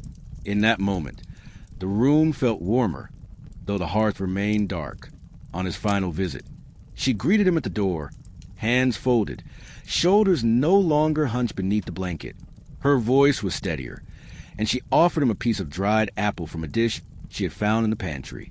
He accepted it without hesitation. It was not the gesture itself that moved him, but what it signified, a return, however small, to the ordinary. In a city where the ordinary had been devoured, such things were precious beyond measure. He did not return again, not because he no longer cared, but because Mary no longer needed him. She had moved beyond the reach of medicine and observation. She was healing now, and the city had many more who were not. Still, he marked the page in his ledger with care, adding one final note beneath her name. Survived, strong of will. And in the weeks that followed, when the physician passed her street, he sometimes glimpsed her through the window, always near the hearth, sometimes seated, sometimes standing, always watching. A quiet figure of resilience in a world of ruin. In time, others would begin to emerge. 1 or 2 from distant wards, eyes hollow but hearts still beating. And when they asked the physician if anyone else had lived, he would tell them, "There is a girl, she survived." And that would be enough to stir something in them. Something like hope, though none dared speak the word aloud. It was not merely the sight of the dead that haunted the narrow lanes of the city. It was their scent. In truth, the smell came long before the cart, before the muffled cries of the mourners or the quiet sweep of the shrouds. It came creeping along the flagstones, coiling through doorways and shutters, wafting up into the rafters and drifting down again like some cursed fog. It was inescapable, woven into the very air, and to live among it for even a single day was to forget what fresh wind ever smelled like. The physician had long since ceased trying to mask it. In the earliest days of the plague, he had followed the traditions of his predecessors, soaking cloths in vinegar and rose oil, stuffing dried herbs into the beak of his mask, clutching pressed lavender in a gloved hand. But these were small defenses against something so vast. Over time, the sweet smells faded into irrelevance, and the stench prevailed, thick, sour, animalistic. There was no denying its presence. It slipped under doors, seeped through cracks in walls, and clung to the folds of one's clothes like ash after a fire. The smell of death was not a single odor, but a chorus of them. It began, always, with rot, flesh softening, organs turning to soup within the cavity of a still body, skin darkening like bruised fruit. There was a wetness to it, heavy and metallic, like damp iron left too long in the sun. Then came the sickly sweet undercurrent, worse somehow than decay itself, as if the body were offering its last desperate fragrance in a parody of perfume. Beneath it was a sourness of sweat and bile, the unmistakable tang of fear expelled from every pore in the final hours of life. And mixed into all of it, barely detectable but always present, was something sharper, something foul and cold and ancient, like mold on forgotten bread or blood that had turned black. This smell did not wait politely outside one's home. It invaded, unwelcome and insistent, settling into the timbers of the walls, the rushes on the floor, the very grain of the table where a loaf of bread once sat. It filled the physician's robes despite the layers, saturating the mask he wore until he could not tell if the scent came from the world around him or from himself. He stopped noticing for a while, or perhaps he simply adapted, as all creatures do when surrounded by the unchangeable. But sometimes when the wind shifted just so, it returned anew, and he would feel again that particular nausea, the slow turning of the stomach, the tightening of the throat, a reminder that he, too, was still alive. The city's butchers no longer worked, yet still the streets reeked of slaughter. The scent of death was everywhere, and yet it was not evenly spread. In some districts where bodies had lain unattended for days, it was so thick it seemed to bend the very air, causing passers-by to stagger or retch openly. In others, the scent was fainter, hovering like a ghost above the cobblestones, waiting for the right moment to strike. The physician knew the worst had always settled near the river, where the water ran sluggish and black with waste.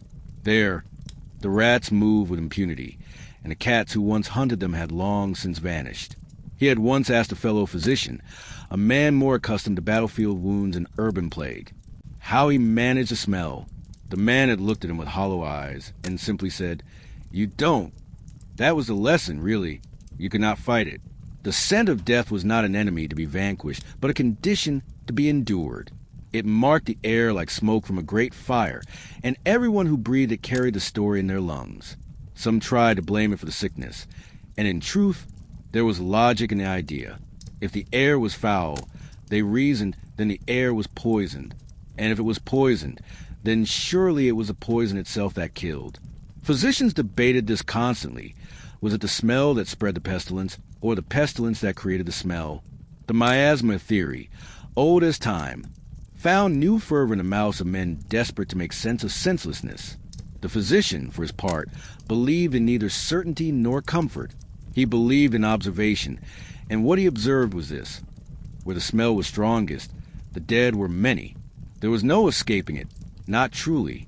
Even the churches, once sanctuaries of incense and beeswax, now stank of old bodies laid too long in waiting, of sweat-soaked robes, of candles burned down to their wicks in chambers that had not been opened to the sun in months. The graveyards were worse. The earth itself had begun to refuse its duty. Too many had been buried, too quickly, and the soil could no longer swallow the scent. In the mass graves on the edge of the city, the physician had seen it for himself. Piles of limbs beneath thin sheets of dirt, steam rising in the morning air, the reek of decomposition so strong it made his vision swim. Even his own home, modest, clean, and quiet, was not free of it, though he changed his outer garments at the threshold. Though he scrubbed his hands and face and burned herbs in every corner, the smell clung. It lived in the fibers of his sleeves, in the leather of his shoes, in the curls of his hair. Sometimes he awoke in the night and thought he had dreamt of corpses, only to find the scent had followed him even into slumber. There was no room left in the city to grieve without the reminder of what had been lost.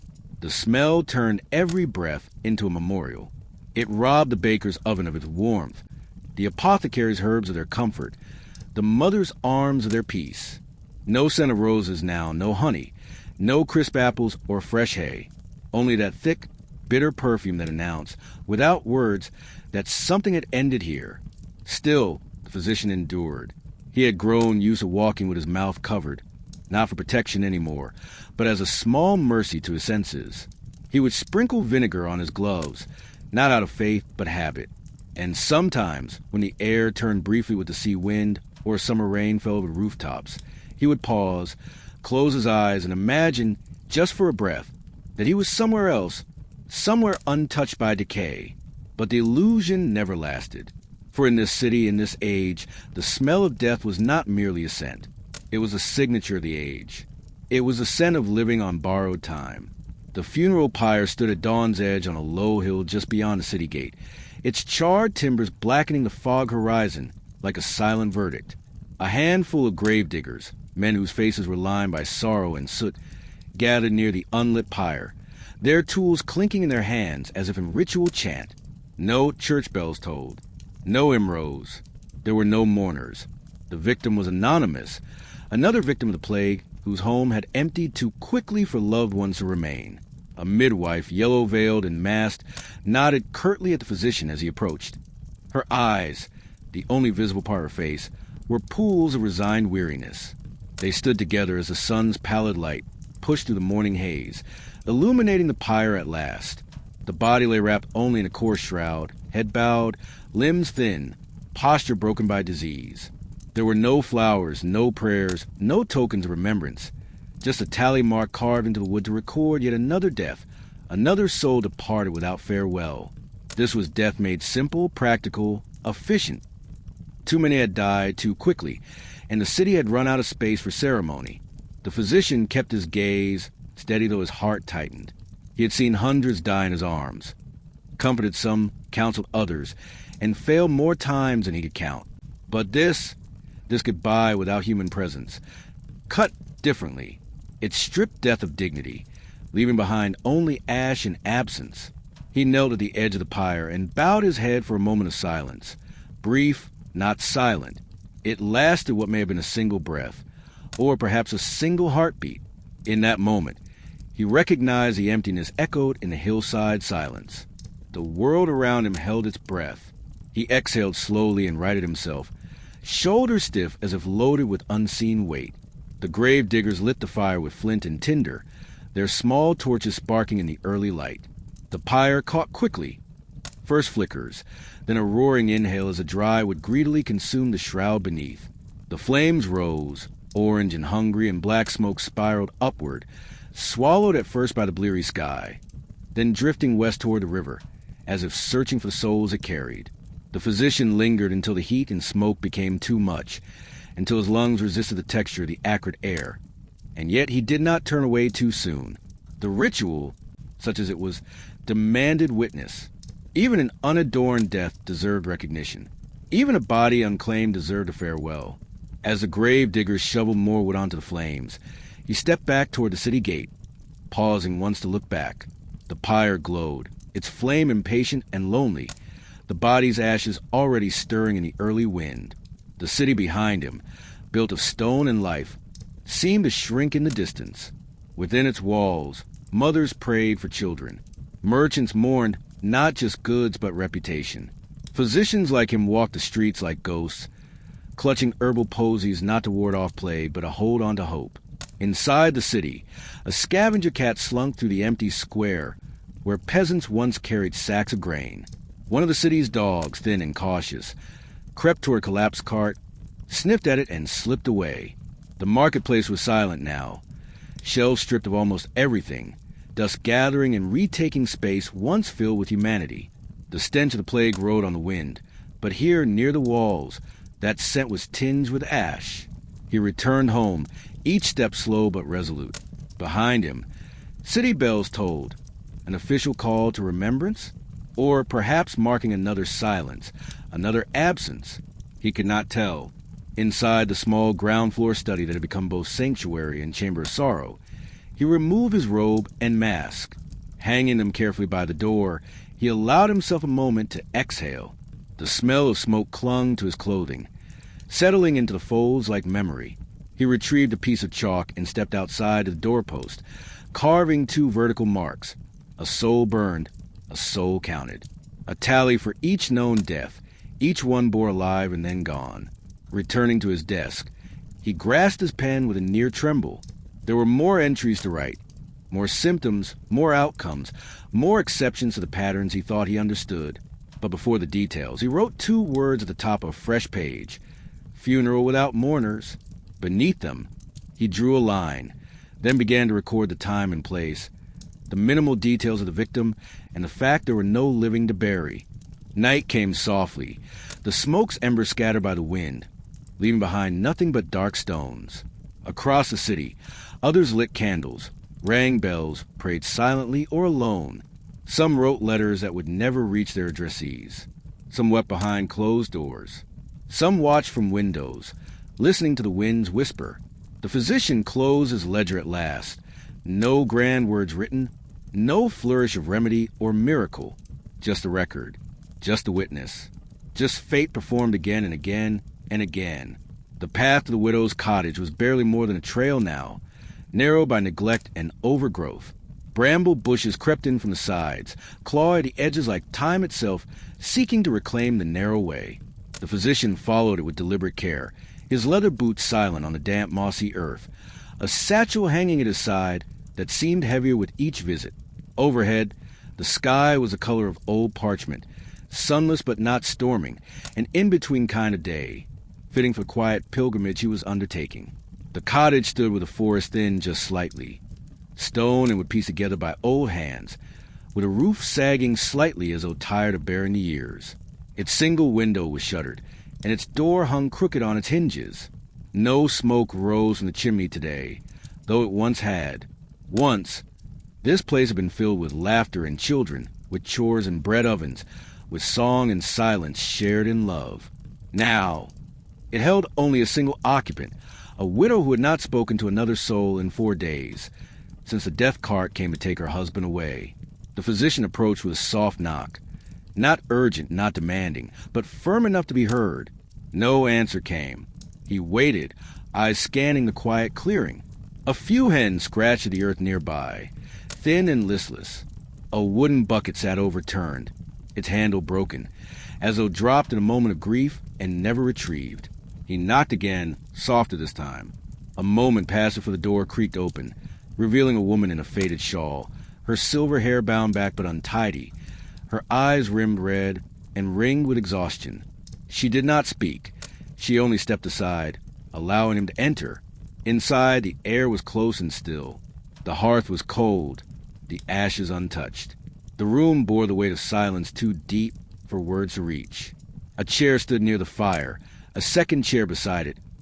Empty now, yet still positioned as if waiting for its usual occupant. A cup rested on the table, untouched, as though someone had made tea for 2, but found no strength to drink alone. The physician did not ask questions. There were no explanations needed between those who bore the burden of survival. He moved to the hearth, knelt quietly, and began to rebuild a small fire. She watched from the edge of the room, wrapped in her grief like a cloak. She did not move, did not speak, but her eyes followed his hands with a faint flicker of recognition, a momentary softening that did not quite reach her lips. The fire crackled slowly to life, filling the room with gentle light. Shadows danced along the walls, as if reminding them both that life, however faint, still lingered. The physician stood and turned toward her. "Would you like me to make you something warm?" he asked gently, voice barely more than a whisper. She shook her head. Then, after a long pause, she pointed to a small bundle in the corner, linen sheets carefully folded and tied. "His," she whispered, the first word she had spoken in days. "I couldn't burn them." He nodded. He would not press her. Every person mourned differently. Some wept aloud. Some screamed to the sky. Others, like her, held grief inside until it wrapped around their bones and made their hearts heavy with silence. He sat in the second chair, not facing her directly, but at an angle, enough to be present, not imposing. He removed his gloves, then his mask, placing them on his knees. "Would you like me to stay a while?" he asked. Not as a physician, not as a scholar, but as a fellow human being, hollowed by sorrow, offering the only medicine left, companionship. She did not reply, but she did not tell him to go. They sat in silence as the fire grew. Time stretched. Somewhere outside, a bird chirped once and fell quiet. The world held its breath again. And then, slowly, the widow began to speak, not in sentences, but in fragments. "He was good with the bees," she said. "He used to hum when he worked, so they'd think he was one of them." A flicker of a smile passed her lips, fragile as a dying flame. The physician listened. That was all she needed. A witness, not to her pain, but to her memory, to the life that had once filled this small cottage with warmth. She spoke of the first winter they spent here, of how he carved her spoon when they had no money for gifts, of how he once brought in a stray kitten during a snowstorm, only for it to scratch him and run off the next day. He called it ungrateful, she said, voice cracking, but he still left food outside for it every night. She wept quietly then, not the convulsive, uncontrollable sobs of fresh grief, but the aching kind that had settled deep within her and needed only a crack in the silence to escape. The physician did not reach for her. He knew better. Sometimes a touch was too much. Sometimes presence alone was enough. When she had finished, she looked at him fully for the first time. "They said we couldn't bury him proper," she murmured. "But I did light a candle. One of the good ones. Beeswax." He nodded. "That's more than many have." She closed her eyes for a moment. "I think I'll tend the bees again tomorrow." The words were fragile, unsure, but they were a thread, a beginning. He rose slowly, replaced his gloves and mask, and bowed his head. "You're not alone," he said, "even when it feels like it." As he stepped outside, the air seemed lighter somehow, not because anything had changed, but because something had been acknowledged. Behind him, the fire crackled, and a window creaked open just slightly. The scent of smoke and pine filtered out into the woods. Life had not returned to the widow's home, but neither had it fully left. The physician made his way down the path once more. At the edge of the clearing, he turned back. A faint glow from the window flickered against the dusk, and though she stood inside alone, he knew something had shifted. A story had been told, a name remembered, a soul honored. The candle's flame wavered as a breeze slipped through the warped shutters, curling smoke in delicate spirals toward the rafters. The physician sat hunched at the small wooden desk in a corner of his chamber, quill in hand, parchment before him. The ink slowly dry in the well as he hesitated, not from uncertainty, but from the sheer weight of what needed to be written. Outside, the night had deepened, wrapped in mist and the stillness of the hour before dawn, when only those with burdens or broken sleep still moved about in silence. His fingers, though skilled in sutures and salves, trembled slightly as they hovered over paper. He had written many letters in his life, requests for supplies, messages to other towns, hastily scrawled prescriptions left for families to follow after he had gone. But this letter was not for any living soul. It was for someone long gone, someone buried quietly under earth that no one would tend, someone he hadn't been able to save. It was for his brother. He dipped the quill in ink and let the excess drip before touching it gently to the page. "My dearest Matthias." The name alone was enough to unsteady him. He paused again, the breath catching in his throat. It had been 3 years since the fever took him. 3 long years of silence, of regret, of unsent words that now clawed for release in the hush of candlelight. Matthias had been younger by 4 winters, a boy with quick laughter and sharper wit, who never quite fit into the world the way others did. He had been reckless, curious, kind to animals, forgetful of rules. And he had adored his older brother with a kind of blind devotion that both warmed and haunted the physician even now. "I am still here," he wrote, "though I no longer know if that is a triumph or a curse." The ink bled slightly into the parchment. The words came slower than expected, each one weighed down with years of unspoken grief. He wrote of the village, of the growing rows of graves marked only by sticks and stones, of the silence that now seemed to hang over every home like an old coat.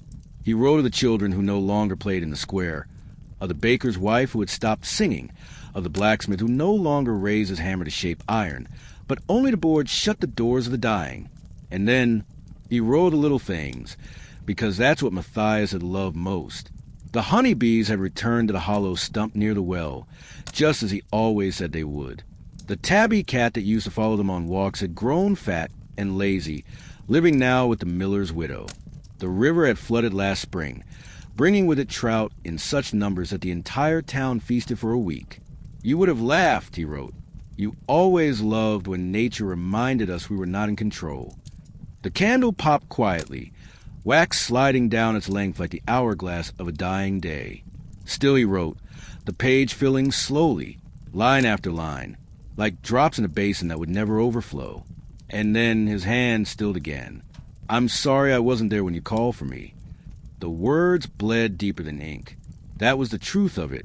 He had been tending another house, a child burning with fever, when a runner had come breathless to his door. Your brother, he's taken ill. He's asking for you. Come quickly. And he had gone, but not quickly enough. When he arrived, Matthias was already slipping beyond the reach of the world, his eyes glassy, his breath shallow. He had whispered his brother's name once, and then he was gone. The physician had never forgiven himself. Not truly. He had seen so much death since then, had borne the weight of entire families fading beneath his care. But that single loss, personal, preventable, cruel in its timing, had cleaved something inside him that never fully healed. He continued the letter in slow strokes, a confessional to the dead, a monologue for moonlight. You would hate what this world has become, he wrote. The laughter has thinned, the joy, too, but I find it still in brief moments, in the kindness of a stranger, in the first snow, in the warmth of a child's hand when I take their pulse, and they are not yet beyond saving. The candle now flickered low, casting long shadows that move with the words. He paused again, resting the quill. The silence of the room was immense, broken only by the faint creaking of the wooden walls and the occasional sigh of wind. He stood slowly, the old aches in his knees murmuring in protest, and moved to the window. There, through the mist, he could just make out the distant shapes of the town. The rooftops quiet, the streets empty, the chimneys sleeping. I still miss you, he whispered aloud to no one. Every day. He returned to the desk and signed the letter with trembling script. Forever your brother, Wilhelm. He dated it, though he knew no one would read it. Then, carefully, he folded the parchment and placed it in a small wooden box beside 3 other letters. One for his mother, one for his father, and another for a patient who had died in his arms last autumn. A quiet archive of sorrow and love, and everything left unsaid. He closed the box gently, as if afraid to disturb its contents, and placed it back on the shelf above the hearth. He did not burn the letter. He never did. Something in him believed they still mattered, that words written with the heart could travel in ways unseen, that the soul, if it lingered anywhere, might find them one day and understand. As he blew out the candle, darkness swelled in the room like a tide. He sat quietly in the growing stillness, eyes closed, head bowed. Outside, a night bird sang once, distant and low, as though mourning with him. He did not sleep. He only rested in the silence, with the gentle knowledge that grief, once voiced, became a little less sharp.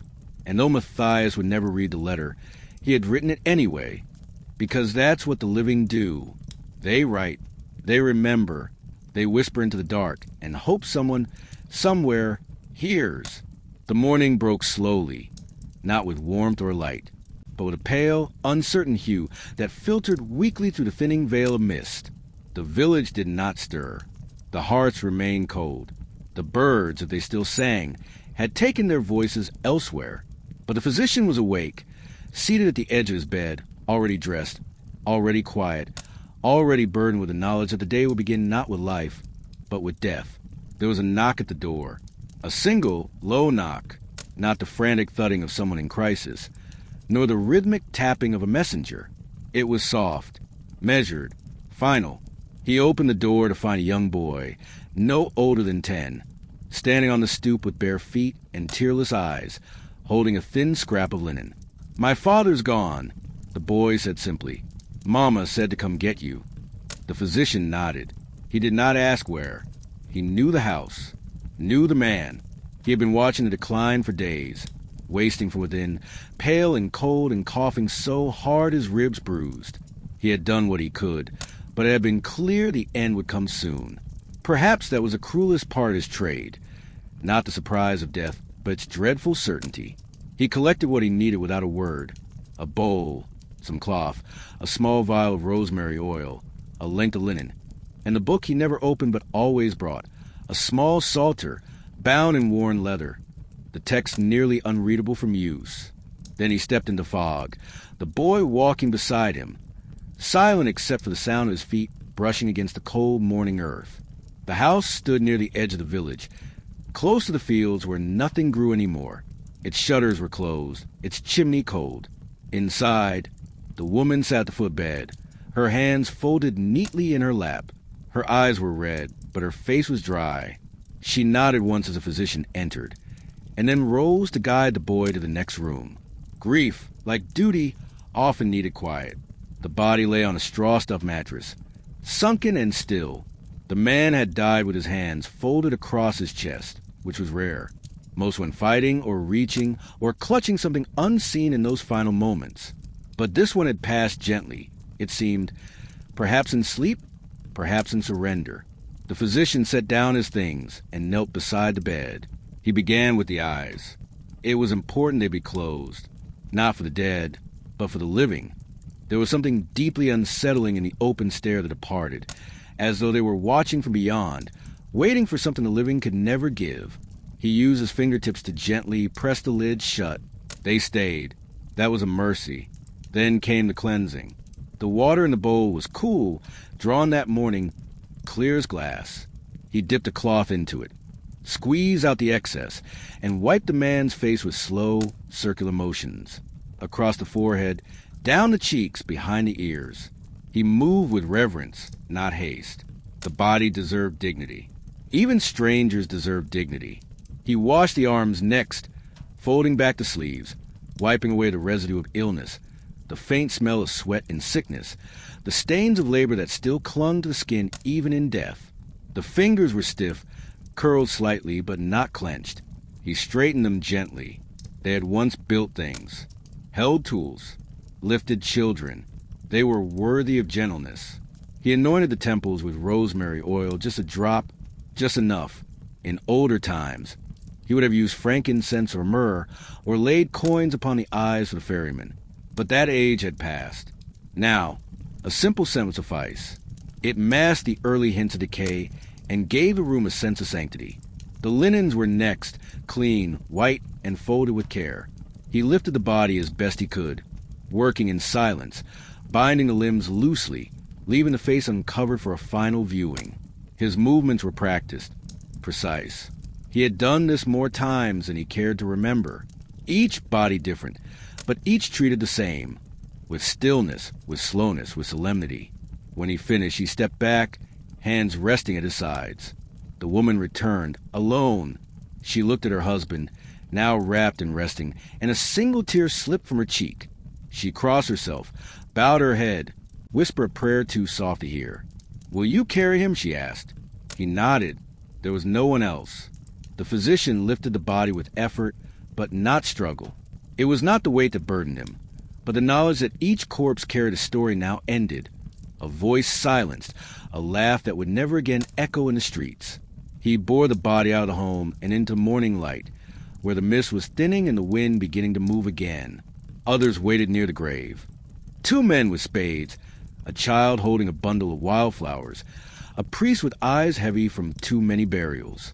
The pit had already been dug. A simple rectangle, unlined, unadorned. The earth beside it rose in a neat mound, damp and dark. The physician laid the body gently into the grave.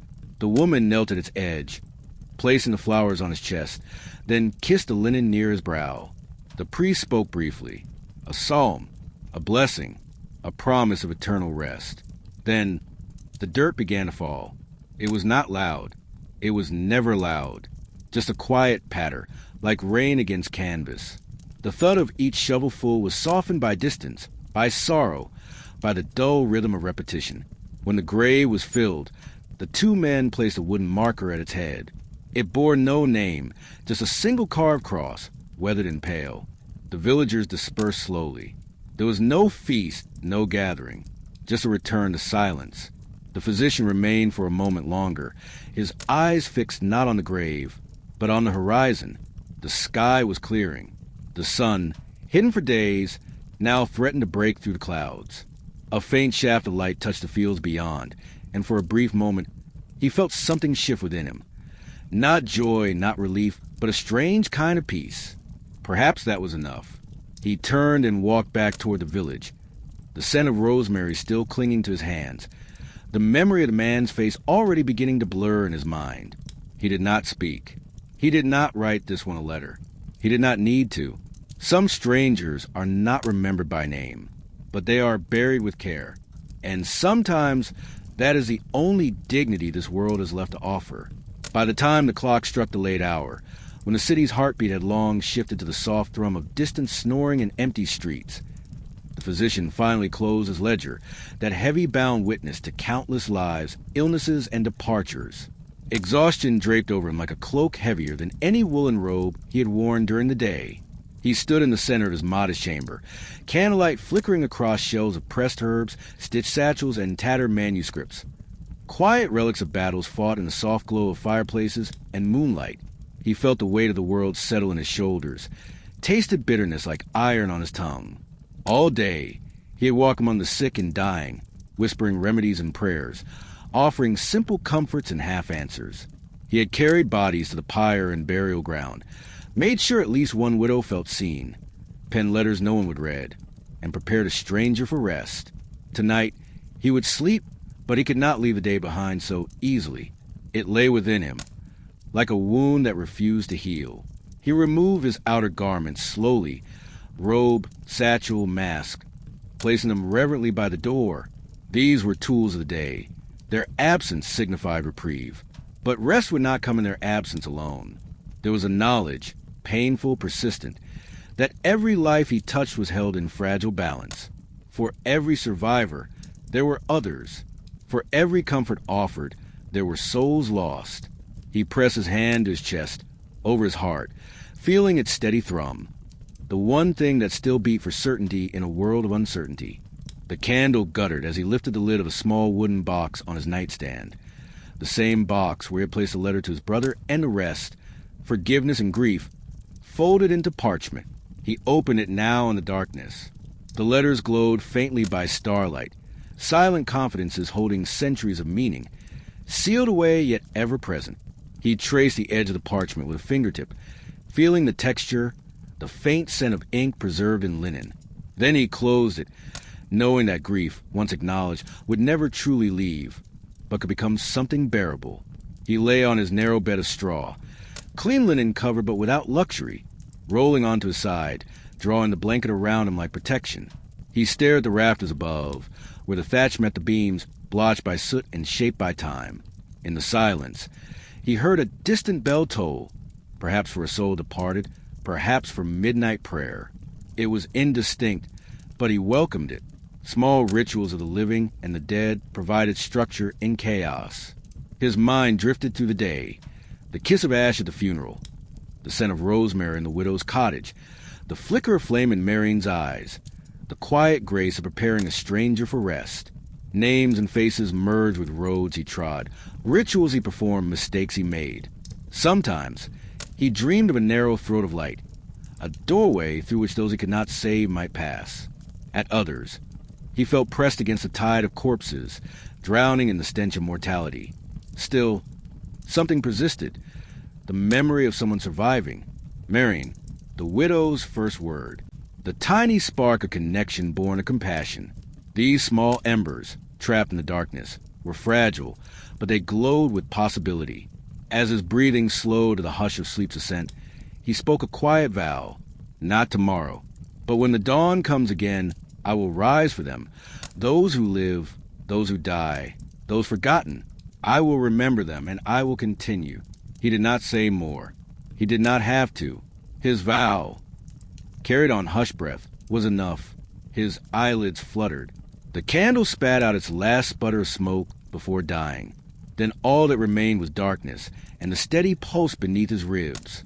He slept finally. The city slept around him, softened by distant sorrow and the promise of a new day. And in that darkness, perhaps, hope curled quietly in the spaces between breaths. And so our journey ends, not with triumphant healing, but with the quiet endurance of a man bound by compassion and haunted by failure, navigating a world where medicine was a mixture of faith, instinct, and worn knowledge. There were no miracles, no grand cures, only gentle acts, small rituals, and the daily choice to stand between life and death, even when neither delivered clarity or comfort.